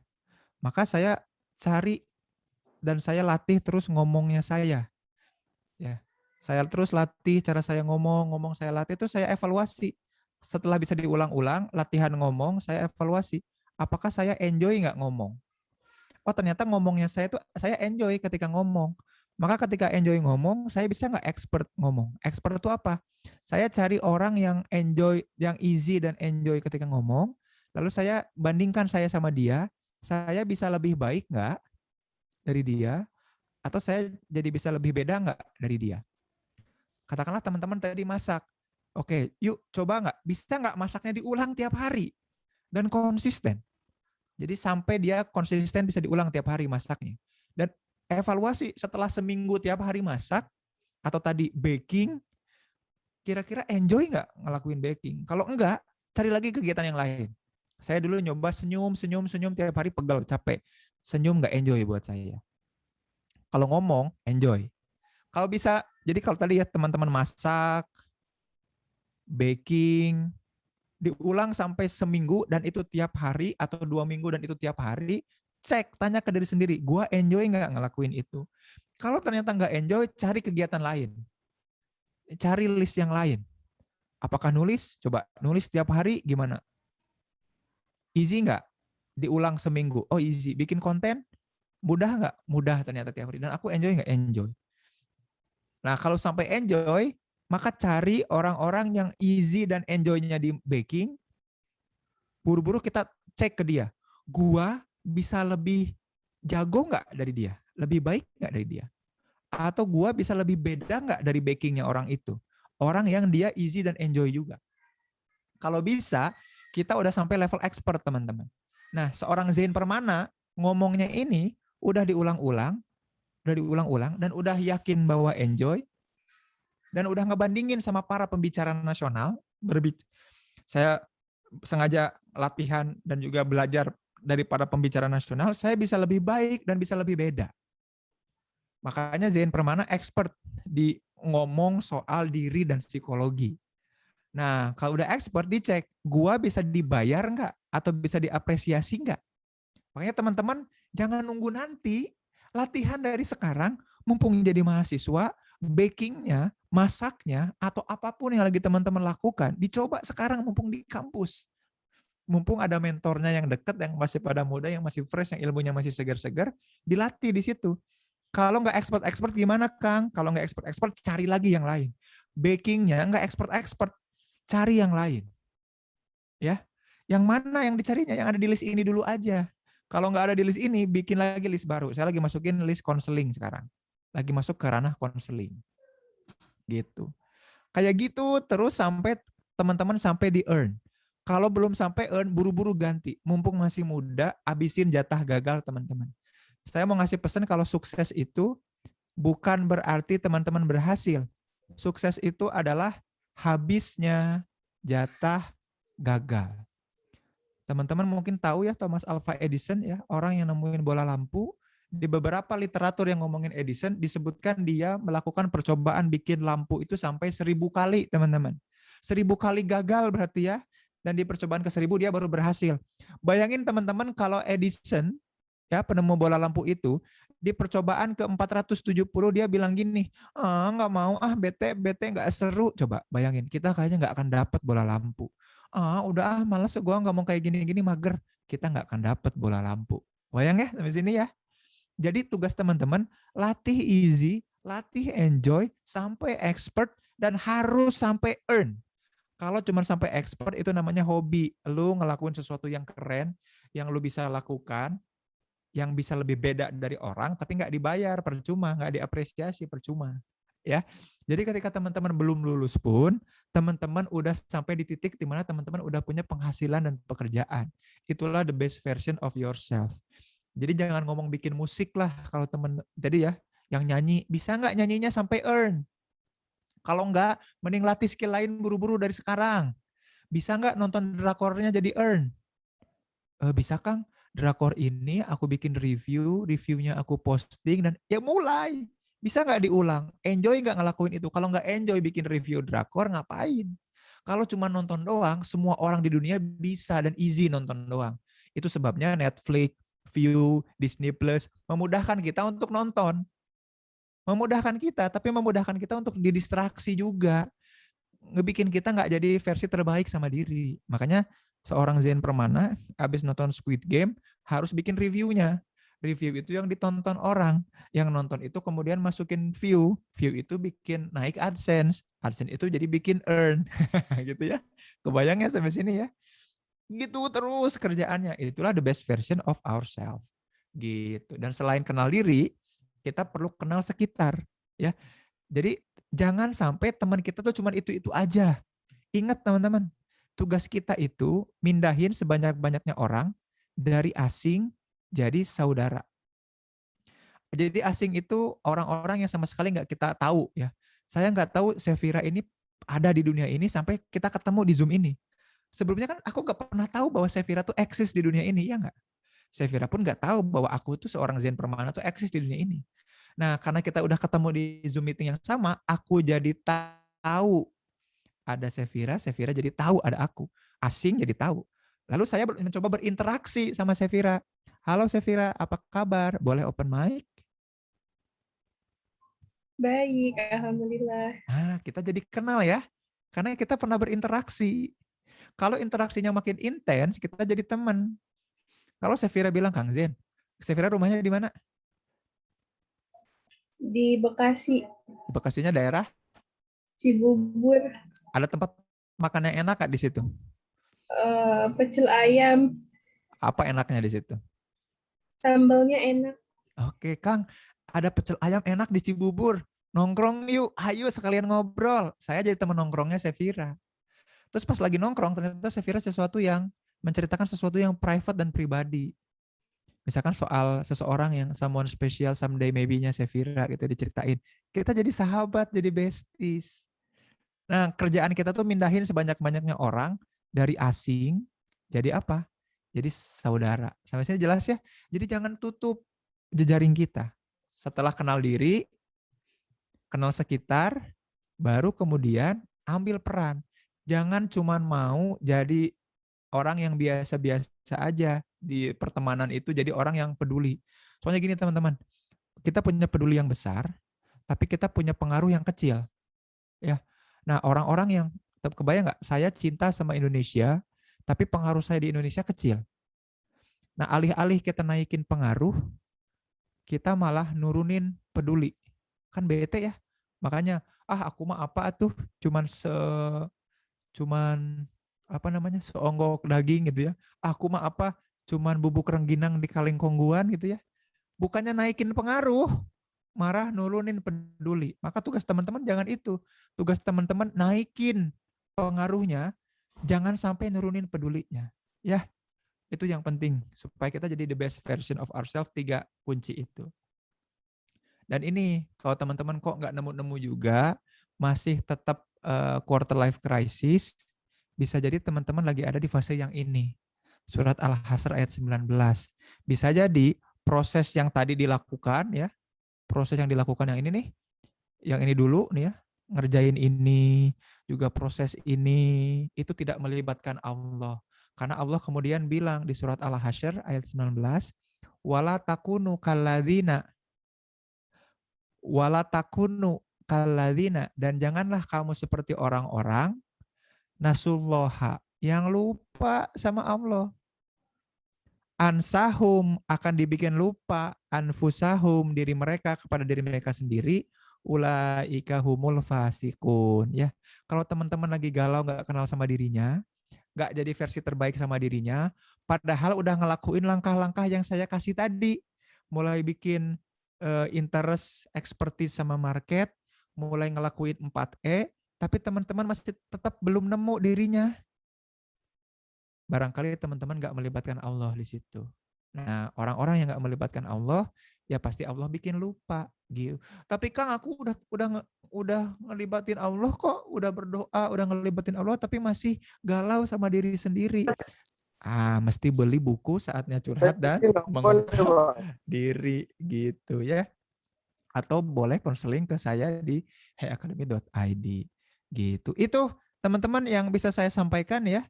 Sisanya saya pengen bisa sharing atau ngobrol-ngobrol. Mungkin teman-teman ada pertanyaan terkait bagaimana jadi versi terbaik. Sebelum tanya jawab, saya simpulkan dulu sedikit kali ya. Jadi ini tuh langkahnya setelah teman-teman dapat tabel ini. Ya. Jadi ketika teman-teman nemu nih, terutama di bagian expertise ini, teman-teman langsung cobakan dipakai yang ini. Ini mudah nggak ya buat gue ya, kayak baking tadi ya. Jadi enjoy nggak ya? Naik ke expert nggak ya? bisa dibayar nggak ya? Kalau nggak buru-buru cari yang lain. Mumpung masih mahasiswa, mumpung masih punya dosen-dosen sebagai pembimbing, dan lain-lain. Jadi setiap kali teman-teman kuliah, setiap kali teman-teman masuk kelas, kelas itu teman-teman gunakan untuk kemudian menambah keterampilan teman-teman di hal-hal yang teman-teman tulis ini. Jadinya ketika masuk kuliah tuh aku punya purpose, aku punya tujuan. Enggak jadi orang-orang yang masuk kelas tapi pasif, nunggu dikasih tahu sama dosen. Enggak. Itu apa pentingnya untukku, si pengetahuan di kelas ini jadi bagian apanya dari pertumbuhanku. Dan itu yang selalu saya lakukan dari dulu, dari mulai S1, S2, sampai S3, tiap masuk kelas saya nggak kosong. Saya udah nyiapin slot-slot pertumbuhan dalam diri saya dan siap untuk menyimak dan menerima apapun yang dosen sampaikan. Karena pasti di antara yang disampaikan itu, ada yang aku butuhkan dalam ini nih, meninggikan levelku dari easy sampai earn. Dan alhamdulillah, sampai sekarang nikmat aja yang aku lakukan, selalu jadi versi terbaik dari diri. Mudah-mudahan teman-teman pun begitu. Itu kira-kira yang bisa disampaikan sejauh ini, mudah-mudahan kebayang dan jelas ya gimana caranya jadi versi terbaik dari diri. Tapi sekarang kita mulai sesi tanya jawab ya. Kalau nggak ada yang nanya nanti saya yang akan tanya ya. Gitu. Yuk silakan, barangkali ada yang mau ditanyakan. Saya kembalikan ke Kak Viro ya sebagai moderator. Silahkan Kak Viro. Ya, terima kasih Kang Zain atas pemaparannya. Menarik banget nih. Nah, gimana nih buat para mahasiswa, teman-teman di sini yang setelah mendengarkan pencerahan dari Kang Zain, kira-kira ilmu apa yang bisa kita ambil dari materi hari ini? Silahkan ya untuk yang mau share atau ditanyakan langsung, mumpung bisa langsung ngobrol nih sama Kang Zain-nya. Kapan lagi kan ya Kang Zain ya, bisa ngobrol langsung kayak gini. Apalagi dia masih permulaan semester baru, masih semangat-semangatnya biasanya, mulai ada motivasi, mulai evaluasi diri. Nah, silahkan yang mau tanya boleh langsung raise hand, atau kalau malu-malu boleh kirim di kolom chat aja. Oke, silahkan teman-teman. Nih, ada yang udah mau curhat nih. Kak Siti Fatima nih. Halo, Assalamualaikum warahmatullahi wabarakatuh. Waalaikumsalam. Saya mau tanya, gimana sih baik atau enggak kalau kita memilih pekerjaan yang bukan passion-nya tetapi mempunyai penghasilan yang besar? Terima kasih. Oke. Boleh enggak ya kayak gitu ya? Ya boleh dong, apalagi besar penghasilannya. Enggak masalah gitu. Cuman kan kapan itu didapatnya? Apakah sekarang-sekarang? Kan enggak ya. Bukan sekarang atau mungkin belum sekarang. Makanya sekarang mumpung menjadi mahasiswa, kita cek, kita cari sesuatu yang nggak usah nunggu sampai kita harus ngelamar dulu. Gitu. Malah kita yang kemudian dilamar ya. Jadi ketika saya lulus S1 juga belum dapat ijazah juga udah pada dilamar untuk kemudian mau nggak jadi tim talent di perusahaan ini, mau nggak jadi apa namanya tim trainer, tim rekrutmen, tim semua, karena saya kan lulus tahun 2008, 2009. Nah, 2008 itu udah mulai belum lulus, masih ngerjain skripsi aja, udah jadi koordinator lapangan rekrutmen pegawai PLN di bagian Indonesia Timur. Saya mimpin perekrutan sekitar 8.000 pegawai untuk jadi level-level puncak. Sekarang mereka pada jadi direktur sekarang di PLN-nya, level-level atas. Dan beberapa udah ngundang saya untuk jadi pembicara, ya nikmat banget gitu ya, kan seneng. Itu belum lulus loh, masih semester 7-8. Karena itu yang saya lakuin itu ya, saya melakukan sesuatu yang saya sukai dan saya eksplor ketika jadi mahasiswa. Mumpung itu ya Allah, itu nikmat banget ya. Mumpung dosen-dosennya deket sama saya eksplor abis. Pak, boleh nggak di BEM-nya saya buat ini? Boleh, dananya ada, disupport banget. Saya ngabisin bukan untuk berhasil, saya ngabisin untuk saya gagal. Karena kalau teman-teman gagal di masyarakat, jadi sampah masyarakat. Tapi kalau gagal ketika di kampus, di organisasi, ya bikin baking gagal, ketika lagi belajar kan nggak masalah ya. Tapi kalau gagal udah bikin bisnisnya, akan di blacklist sama customer. Tapi kan itu nanti. Ini mumpung sekarang, mumpung latihan, gimana kalau yang suka baking ketika pertama kali ada kelas tatap muka ngasih hasil kuenya ke kita semua. Kan gitu asik ya. Dan minta kita posting sama-sama. Kan itu ajak teman-teman seangkatan, adik tingkat yang masih baru-baru untuk bikin sesuatu. Tapi kalau pertanyaannya, boleh nggak ya? kita melakukan sesuatu yang tidak kita sukai demi penghasilan yang besar, bukan cuma boleh, Fatima ya, orang-orang zaman sekarang tuh banyaknya yang kayak gitu. Makanya stres kerja di Jakarta tinggi karena kebanyakan orang doing something that they not like gitu ya. Nggak mereka sukai dan cintai. Apakah Fatimah mau jadi orang yang seperti itu? Ya, yang kalau enggak, tapi boleh juga kan berpenghasilan tinggi. Dan saya banyak ketemu teman-teman saya seangkatan banyak yang kayak gitu ya, kerja. Jadi istilahnya apa ya? Jadi apa ya? Jadi budak industri gitu. Gitu Fatimah. Ngejawab nggak kira-kira? Cukup menjawab, terima kasih. Sama-sama. Begitu. Selanjutnya ada lagi ya? Ada Raihan. Silakan Raihan, udah raise hand Raihan. Iya. Izin bertanya ya Kang. Sebelum suaranya terdengar nggak Kang? Oh terdengar jelas okay. dong. Tinggal nyanyi aja Tentang, nih kayak Afgan nih, kayak jungkok. Tinggal berdiri aja, habis jungkok kan berdiri. ya ini tentang problem yang tidak tahu sedang di mana sih Kang. Kan tadi Oh, problemnya iya. kalau tidak tahu sedang di mana ya. Tapi kalau udah tahu di mana kemudian tujuannya nggak tahu, itu nggak jadi masalah Kang. Nah, alhamdulillah saya tuh termasuk yang menjalankan hal itu karena nasihat orang tua juga Kang. Karena juga kalau punya tujuan tuh dan gagal, saya suka terlarut-larut sama kegagalan gitu. Oh, iya betul. Hingga itu yang buat saya jadi nggak terlalu punya tujuan lah gitu, menjalanin aja gitu, kayak nyerahin aja semuanya. Betul. Nah tapi yang seperti ini apakah aman gitu Kang terus dijalanin? Karena ada juga yang mengatakan kalau yang kayak gitu tuh tidak punya visi gitu, nggak visioner. Oh, enggak, aman banget, justru kebalik teman-teman gini ya. Kalau kita sok ngeset tujuan, kita lagi bukan ngeset tujuan Rehan, tapi kita lagi ngeset harapan. Yang harapan itu akan selalu berujung pada kekecewaan. Saya kasih contoh gini ya. Teman-teman nggak tahu ya, pernah nggak ngerasain patah hati? Putus hubungan dari seseorang yang tadinya kita pikir kita cinta. Kita sakit hatinya karena apa coba? Bukan karena dianya, tapi karena ekspektasi kita. Kita berharap dia bisa memberikan sesuatu yang kita inginkan. Tapi dia nggak salah, emang dia secupu itu kok. Kebayang nggak sampai sini? Ya, harapan kita yang ketinggian. Harapan kita tinggi itu dari mana? Dari sok-sok ngeset tujuan. Maka yang terpenting itu bukan ngeset tujuan, tapi betul tadi, jalani aja, jalaninya yang apa? Yang terbaik. Saya tadi sempat share surat ya. Saya coba share lagi aja. Sebelum surat Al-Hasr yang ini, sebelum surat Al-Hasr yang ini, kita ditujukan surat Al-Hasr yang ini, yang ayat 18-nya. Ya ayyuhalladzina amanu wattaqullah wal tandur nafsu maqaddamat lighad. Wattaqullah lagi ya. Ini tuh ciri-ciri bertakwa sama Allah. Innallaha khabirum bima ta'malun, ya, Maha mengetahui Allah. Nah, ini nih.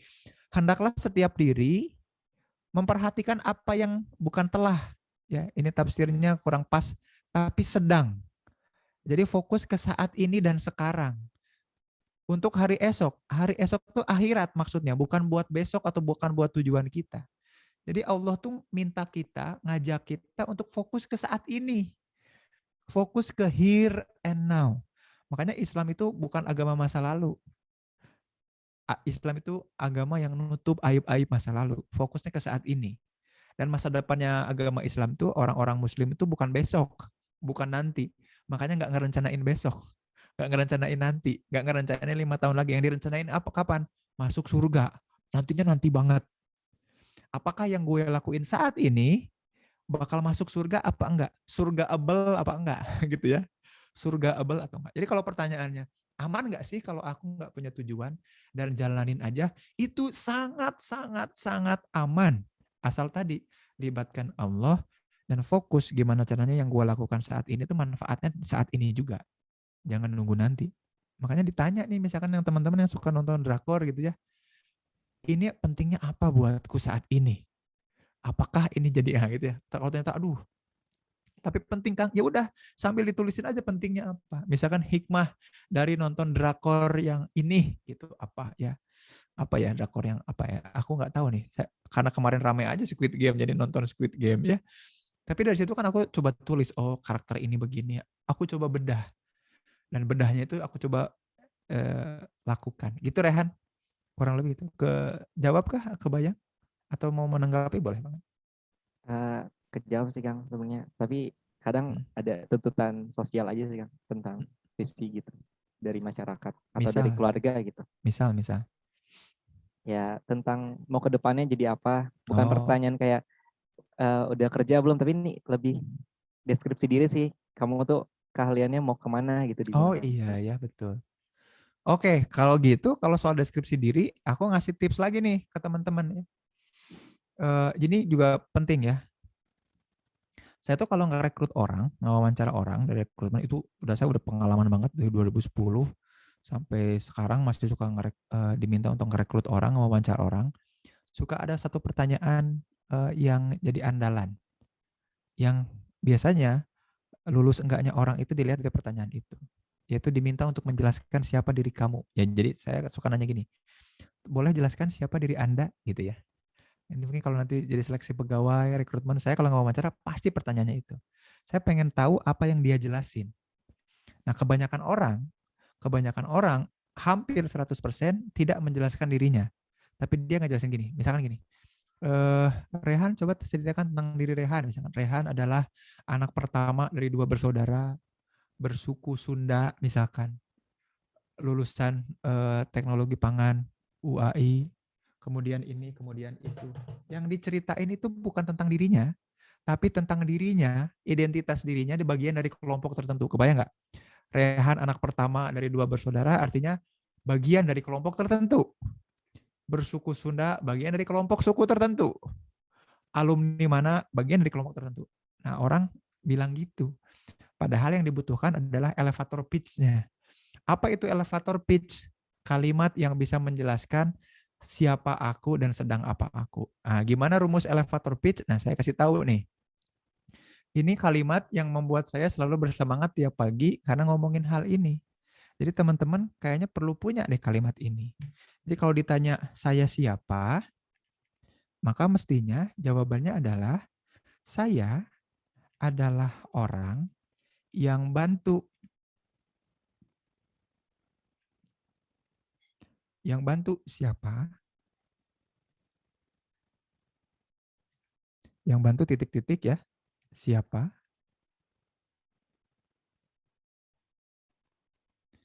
Mendapatkan apa? Mendapatkan titik-titik. Apa? Dengan cara apa? Salah. Dengan cara apa?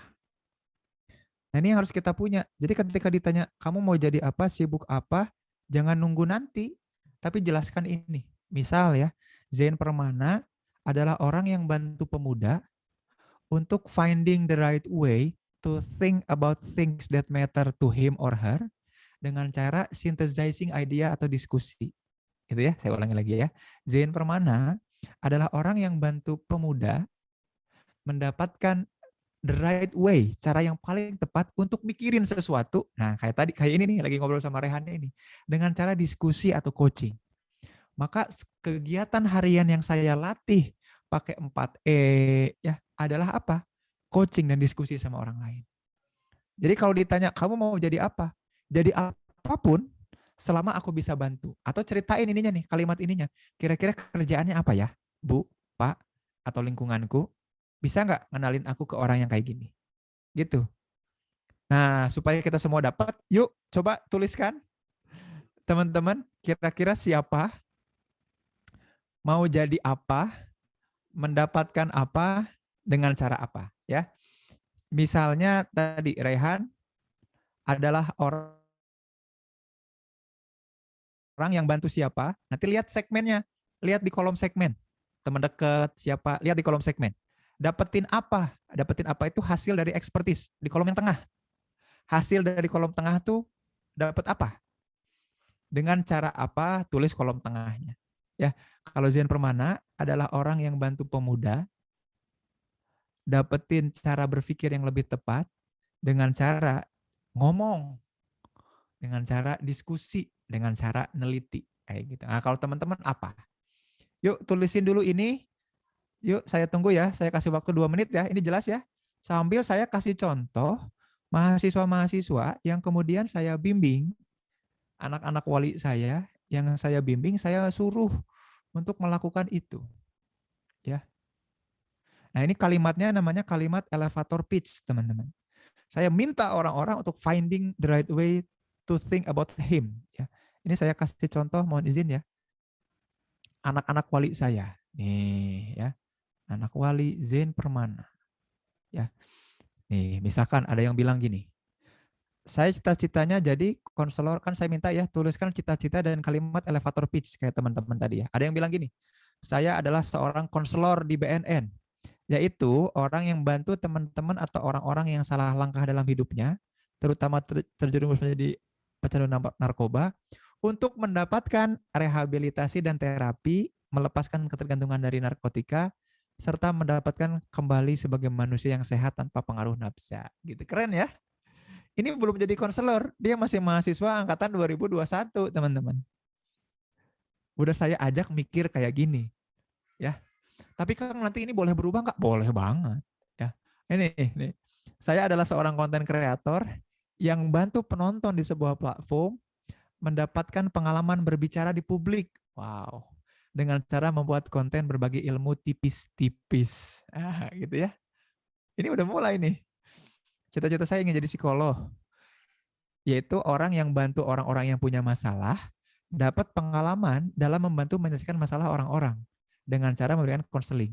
Jadi dia belum jadi psikolog, tapi saya akan suruh dan temenin dia selama kuliah bareng-bareng sama saya, selama jadi anak wali saya, untuk meningkatin skill-skill ini nih. Saya akan bantu dia untuk jadi konten kreator yang ningkatin skill-skill ini. Saya akan bantu mereka. Selama apa? Di perkuliahan. Jadi saya nggak akan, jadi kebayang nggak mereka ketika masuk kelas, ketika kuliah, bikin mereka kayak gimana? Bikin mereka serius kuliahnya, bikin mereka semangat kuliahnya. Karena ketika di kelas tuh ada sesuatu yang dia kejar. Gitu ya. Rini seorang tentara wanita, kebayang nggak nih? Kan dia ada yang, jadi dia bikin 3 ya. Bikin 3 elevator pitch. Nggak boleh, boleh banget, nggak masalah. Cita-cita jadi HRD. HRD itu ngapain? Yang bantu perusahaan untuk dapat sumber daya manusia berkualitas demi kemajuan. Kebayang ya? Ini belum mulai kuliah loh, anak-anak 2021 nih. Saya ajak untuk mikir kayak gini, sengaja supaya kuliahnya ada pathway-nya, ada jalurnya. Gak usah ngomongin yang jauh-jauh saat ini. Ada yang pengen jadi perwira TNI AD, ya karena di psikologi Unjani sekitar 5%-nya itu jadi tentara ya. Di Dispsi A, Dinas Psikologi Angkatan Darat, Dispsi AU. Jadi kita memang alumni-alumninya ada yang tentara. Psikolog membantu masyarakat orang sekitar mengalami kesulitan, membutuhkan bantuan untuk mendapatkan solusi. Jadi nggak nunggu nanti, dia saat ini. Gitu. Ya, teman-teman sudah menuliskan? Atau masih butuh waktu? Silahkan. Jadi jangan lama-lama, nggak usah kebanyakan mikir. Tinggal diputuskan aja. Putuskan, tuliskan, putuskan, tuliskan. Coba saya nanya ke Rehan sekarang. Rehan udah kebayang? Rehan mau jadi apa? Orang yang gimana membantu apa? Coba. Sudah sih, Kang. Coba yuk, cobain. Saya adalah orang yang membantu teman saya untuk memecahkan suatu masalah terkait mengorganisasi tertentu gitu. Maksudnya kayak kalau ada opsi disuruh ngapain, biasanya ada yang nanya, ini harus ngapain. Nah itu saya membantu memecahkan gitu, Kang. Oke, dengan cara? Dengan cara mencontohkan sih, Kang. Lebih sering. Oke. Berarti kalau teman-teman nanti di kelas atau di organisasi lagi butuh mengorganize sesuatu yang masih disorganize, teman-teman boleh minta bantuannya dari Rehan, gitu ya. Dan Rehan akan meningkatkan skill itu, ya. Nah, Bu Emma tolong diperhatikan. Jadi ketika nanti prodi mau akreditasi, ya, lagi mengumpulkan berkas-berkas, bisa minta bantuan Rehan untuk itu ya, ke arah situ. Ini seru nih, alhamdulillah nih ya. Yang lain, mau nggak, ada yang mau sharing nggak tentang elevator pitch-nya? Jadi nanti Rehan kalau diajak kenalan kayak gitu ya. Jadi kalau ditanya sama orang, Rehan lagi sibuk apa? Jadi mahasiswa. Jangan bilang gitu. Yang disebutkan adalah elevator pitch-nya. Jadi Rehan lagi sibuk apa? Oh, sibuk bantu teman-teman buat nge-organize sesuatu yang masih disorganize. Maksudnya? Tanya langsung ke dia. Kira-kira kamu lagi bingung mengorganisasi apa? Nge-organize apa? aku lagi sibuk mengurus ini nih, mau nggak saya bantu? Serius? Iya, saya coba. Gitu. Hidup Rehan tuh hari itu, saat itu juga jadi berharga. Jadi ketika ada orang, keluarga, saudara yang nanya, kita jawabnya pakai elevator pitch. Dan kita jelaskan, langsung kita closing saat itu juga. Jadikan mereka klien kita. Kebayang nggak sampai sini? Kuliahnya jadi bermanfaat, berharga, my friend. Gitu ya. Saya bantu orang-orang di rumah mendapatkan makanan ternikmat dan halal yang pernah mereka rasakan dengan cara masak tiap hari. Gitu. Jadi kalau ditanya, sibukan kamu apa? Saya bantu orang untuk dapetin ini dengan cara ini. Gitu. Maksudnya, nah, tanya ke dia, kamu lagi apa? Gitu. Jelas ya Rehan ya? Mudah-mudahan ini juga ngejawab buat semuanya. Atau ada yang mau sharing lagi selain Rehan tentang elevator pitch-nya? Ada yang buat? Boleh?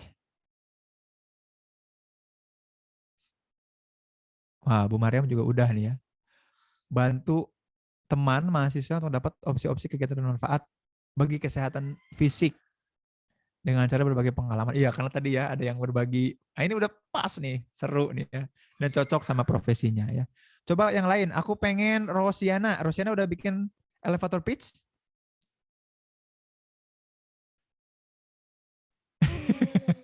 Belum. Yuk kita coba aja. Rosiana pengen jadi apa?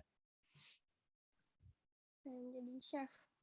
Pengen jadi chef. Oke. Chef itu orang yang ngapain? Masak.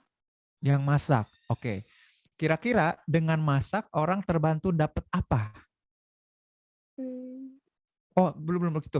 Masakin buat siapa? Tadi Rosiana paling nyaman berhadapan berhubungan sama siapa di list yang paling kanan? Orang tua. Orang tua. Oke. Katakanlah segmennya orang yang tua ya atau orang yang lebih tua ya gitu ya. Kira-kira mereka akan seneng kalau dimasakin apa? Masakan yang enak. Yang enak. Yang enak tuh yang gimana?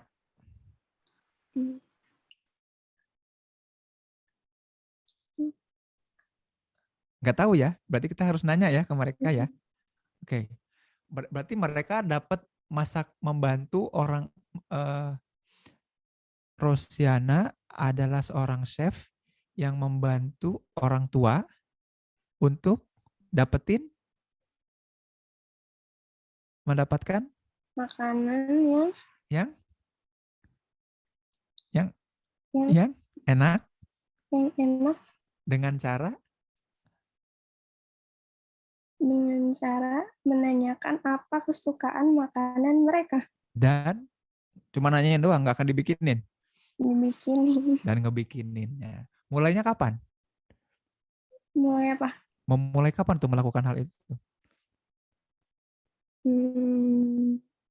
Dari sekarang udah mulai sih kayak masak-masak gitu. Oke. Setiap hari? Enggak. Dulu sih sebelum kuliah. Iya, setiap hari masak. Berarti kalau sekarang mau mulai setiap hari ya supaya jadi easy.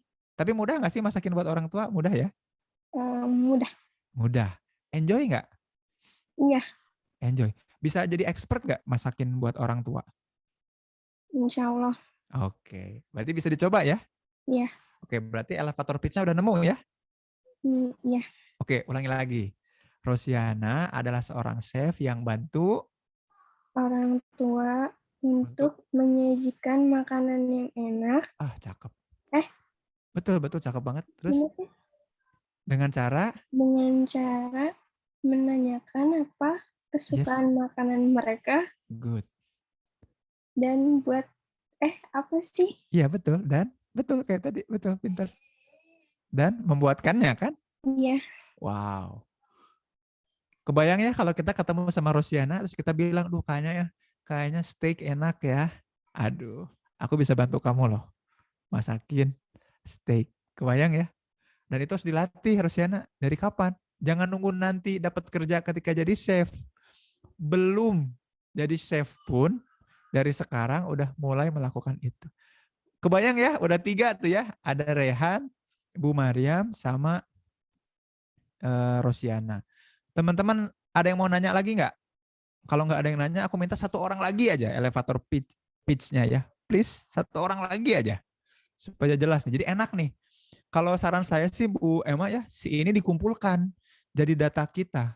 Apakah soalnya kan aku nggak tahu udah diakreditasi belum ya? Belum ya, Prodi? Belum ya. Ini kan jadi bagus buat jadi PL CPL ya, profil lulusan sama capaian profil lulusan. Pembelajaran. Jadi CPL. Ada satu lagi yang mau sharing tentang elevator pitch-nya? Oke, Syarifah boleh? Atau mau nanya malah? Mau nanya, Bang. Oh, mau nanya boleh, boleh. Jadi gini, misalkan, aku mau nanya pendapat Abang. Iya. Kan ada satu orang nih yang kalau misalkan mau masuk kuliah atau mau masuk SMA itu ngikut temennya. Istilahnya dalam bahasa Sunda tuh kayak tuturut munding. Terus kayak nantinya tuh yang suksesnya tuh malah si temennya yang diikutin ini, bukannya orang yang ngikutin ini. Iya. Jadi kayak dia tuh, si orang itu tuh bingung mau kemana, cuma kayak ngikut temennya gitu loh. Pendapat Abang kayak gimana sama orang yang kayak gitu? Nah, yang gak masalah ya. Kan justru yang gini nih, justru yang disebut quarter life crisis, krisis itu tadi. Jadi itu tuh namanya apa? Betul, kalau dalam bahasa Sunda namanya tuturut munding. Jadi tuturut munding tuh biasanya seekor munding atau kerbau kalau berjalan mengikuti kerbau sebelumnya yang berjalan dengan cara apa? Membaui, mohon maaf, pantatnya atau bokong munding, bokong kerbau. Jadi diikutin. Makanya apapun yang orang lakukan dia ngikutin karena dia nggak punya opsi, lack of option tadi. Itulah orang-orang yang quarter life crisis. Makanya kalau orang lain ngelamar ya gue ikut ngelamar. Kalau orang lain sibuk nonton drakor, gue ikut nonton drakor. Orang lain pada nikah, jadi kebelet pengen nikah juga kayak gitu loh. Karena tadi tuturut munding. Makanya dari sekarang kita pilih yang opsi kita banget. Jadi ketika orang lain melakukan A, Syarifah, ketika orang lain melakukan A, kita mendoakan orang supaya sukses di A. Karena kita tahu kita pun lagi ngerjain B. Nah, insecurity ini terjadi di quarter life crisis ketika gini teman-teman. Ketika kita nggak tahu kita siapa, kita nggak tahu kita ada di mana, kita ngelihat orang lain, kita ngikutin orang lain sukses, kita enggak. Itu yang membuat kita insecure, gitu ya. Jadi itu ciri dari quarter life crisis, Syarifah namanya. Istilah kitanya yang orang Sunda adalah tuturut munding. Padahal kan nikmatnya gini ya, kalau orang lain sukses di bidangnya, ya kita bersyukur, alhamdulillah dong. Raihan sukses sebagai orang yang bantu mengorganize ya. Dia jadi orang kalau di teknologi pangan mungkin dia jagonya di supply chain ya, bikin teknologi aplikasi supaya orang dapetin berorganisasi gimana caranya paling efektif dan paling halal untuk food processing misalkan. Wah, Raihan banget. Tapi yang ngeproses dan menjadikan itu nikmat dan enak itu Rosiana. Mereka punya bidang masing-masing. Aku nggak usah ikutan kayak Raihan, kata Rosiana. Dan Raihan pun nggak usah ikutan kayak Rosiana. Dan ketika Rosi dan Raihan sama-sama sukses, mereka saling mendoakan. Nggak saling ngejulidin dan nggak jadi insecure. Gitu ya. Dan dibimbingnya, difasilitasinya sama Bu Mariam. Yang ngebantu untuk dapat kegiatan bermanfaat. Dan sehat secara fisik. Seru ini kolaborasi di Tekpang jadi asyik banget. Dan kalaupun kita lagi galau, bete, dan kehausan, kita tinggal pesan kelapa tadi ke Apple. Gitu. Kan jadi nyambung nih. Jadi Tekpang ini jadi sebuah organisasi yang saling menumbuhkan kita bareng. Begitu Syarifah. Nah Syarifah, apa nih elevator pitch-nya? Jadi aku nanya balik sekarang. Syarifah mau jadi apa? Panggilnya Ara aja, Kak. Ara? Iya. Oke, Ara. Padahal bagus ya. Syarifah di surat Yasin. Gimana Ara? Canggung. Deg-degan. Ya nggak apa-apa, berarti hidup. Justru kita yang kaget kalau nggak deg-degannya. Kita yang cemas nanti. Mana berarti hidup. Mungkin elevator pitch-nya jauh dari Tekpang ya, sedikit jauh dari Tekpang. Oke, gimana katanya? Ara adalah? Saya adalah salah seorang penulis yang bisa membagikan sebagian cerita hidup saya dalam buku yang saya tulis dengan tujuan membantu atau menginspirasi orang yang mimpinya sama dengan saya atau cerita hidupnya sedikit sama dengan saya. Oke. Tapi hidupnya ngapain kok harus diceritain? Rebahan. Rebahan? Ya bagus. Tuliskan. Berarti kan nggak usah nunggu nanti ya. Rebahan kan bisa dari sekarang ya. Apa nikmatnya dan nggak nikmatnya rebahan.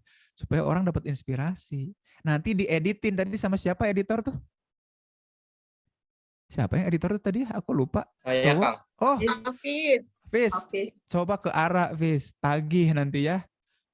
Ra, mana tulisan rebahannya? Aduh, aku nggak sempet nulis nih, aku rebahan. Iya, ditulisin pengalamannya, makanya supaya orang dapat inspirasi. Dan mulai nulisnya berarti ya, nggak apa-apa kan nulis bisa ya sambil rebahan ya. Iya kan? Aku sering nulis sambil rebahan.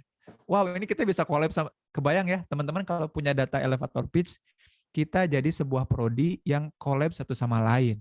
Yang kemudian bekal-bekal kuliahnya ngajak teman-teman ke arah situ. Dahsyatnya dahsyat banget ya. Seru ya pertemuan kita kali ini ya. Gitu. Itu aja sih. Ada lagi yang mau ditanyakan atau mungkin udah habis ya waktunya ini ya. Gimana nih? Saya kembalikan dulu ke Kak Viro. Silakan. Ya, terima kasih semuanya atas partisipasinya. Mungkin waktunya memang terbatas ya pada kesempatan kali ini. Saya mau mengingatkan juga jangan lupa untuk link presensinya diisi bagi para peserta semua. Diisi link presensi yang udah di-share sama Bu Sarah. Bu Sarah boleh di-share kembali, Bu? Oke.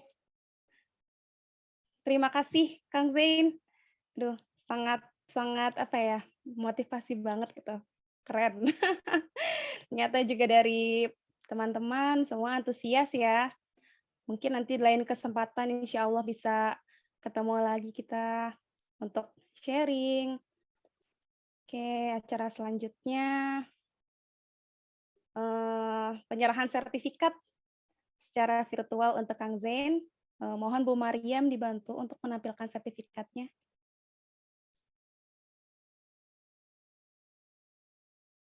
Ya, Kang Zain, terima kasih atas kesediaannya untuk menjadi narasumber pada hari ini. Tentunya Sama-sama. banyak ilmu yang sangat bermanfaat gitu. Banyak semangat, motivasi dan ide-ide baru gitu yang bisa kita ambil. Nah, ini sertifikat dari kami, mohon diterima ya Kang Zain ya. Siap diterima, mudah-mudahan berkah semuanya ya, sukses selalu. Amin, amin ya rabbal alamin. Sudah didokumentasikan? Oke. Cara selanjutnya yaitu doa penutup yang akan disampaikan oleh Rehan.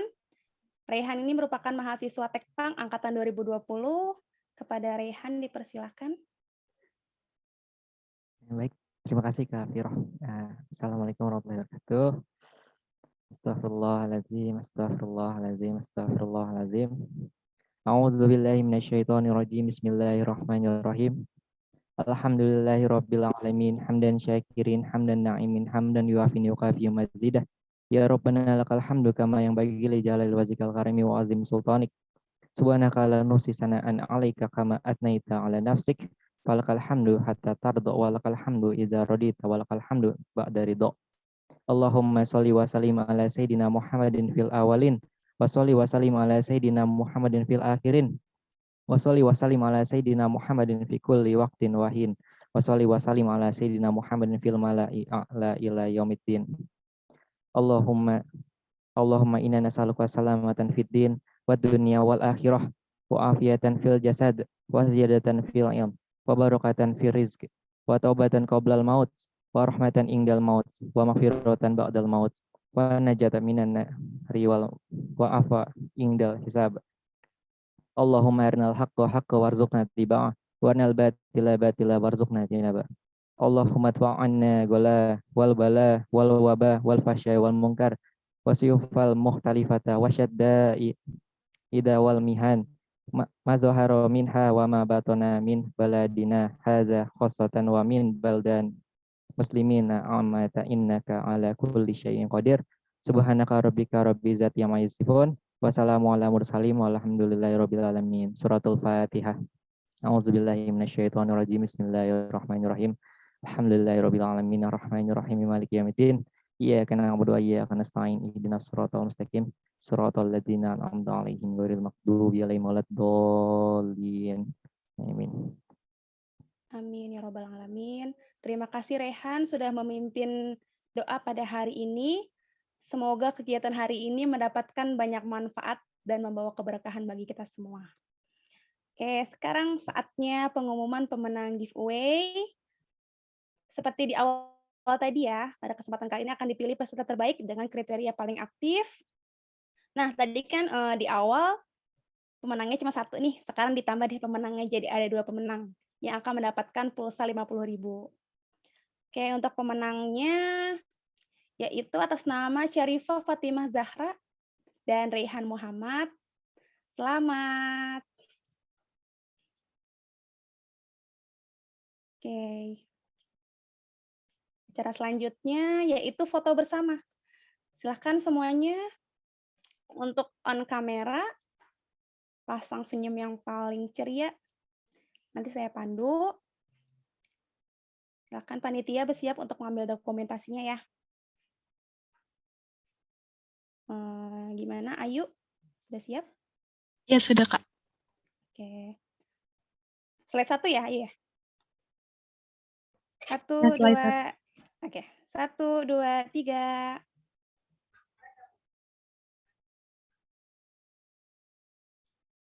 Oke, slide 2. Boleh kita ke slide 2. 1, 2, 3. Ya. Mungkin boleh kita kasih reaction untuk slide 1. Reaksinya hati semua ya, biar merah, background-nya kuning. Oke, 1, 2, 3. Untuk slide 2. Reaction-nya jangan lupa. 1, 2, 3. Oke, sudah, Kak. Oke, terima kasih Ayu dan seluruh panitia yang sudah membantu pada hari ini, seluruh peserta, pertama Kang Zain. Ya, tidak terasa kita sudah sampai di penghujung acara. Ada poin yang saya ambil dari kegiatan hari ini, yaitu kita jadi tahu cara mengetahui versi terbaik dan potensi dari diri kita. Jadi harapannya kita mampu memotivasi, mengeksplorasi diri, memahami passion diri, serta mengetahui minat dan bakat, konsisten, dan dapat mengevaluasi diri. Demikianlah kegiatan Sarasehan pada hari ini. Sekali lagi terima kasih kepada seluruh peserta, Kang Zain, pada panitia yang telah membantu lancarnya acara hari ini. Akhirnya saya selaku MC dan moderator undur diri dan mohon maaf apabila masih banyak kekurangan. Semoga kita dapat bertemu kembali di kegiatan-kegiatan yang akan datang. Terima kasih, stay happy and stay healthy. Mari kita tutup acara ini dengan membacakan doa kifaratul majelis. Subhanakallahumma wa bihamdika asyhadu alla ilaha illa anta astaghfiruka wa atubu ilaik. Akhir kata, wabillahi taufiq wa hidayah. Wassalamualaikum warahmatullahi wabarakatuh. Waalaikumsalam warahmatullahi wabarakatuh. Kang Zain, boleh di-share materinya nggak, Kang, yang tadi? Boleh ya, nanti aku kirim. Siap. Hatur nuhun, Kang Zain. Terima kasih, hatur nuhun. Bu Emma sukses berkah selalu ya buat teman-teman. Amin. Kang Zain juga sehat-sehat dan keluarga. Bu Mariam pamit ya semuanya, Bu Dina. Ya, makasih ya. Mudah-mudahan bisa ketemu offline ya. Mudah-mudahan aku bisa main nanti kapan-kapan di sana. Amin. Mampir. Ayo pamit. Assalamualaikum. Waalaikumsalam. Terima kasih Kang Zain. Mohon maaf untuk seluruh panitia, jangan dulu live Zoom ya. Mungkin yang bukan panitia boleh live Zoom. Kita evaluasi sebentar. Oke, terima kasih Bu Dina dan tim panitia serta seluruh mahasiswa yang sudah hadir.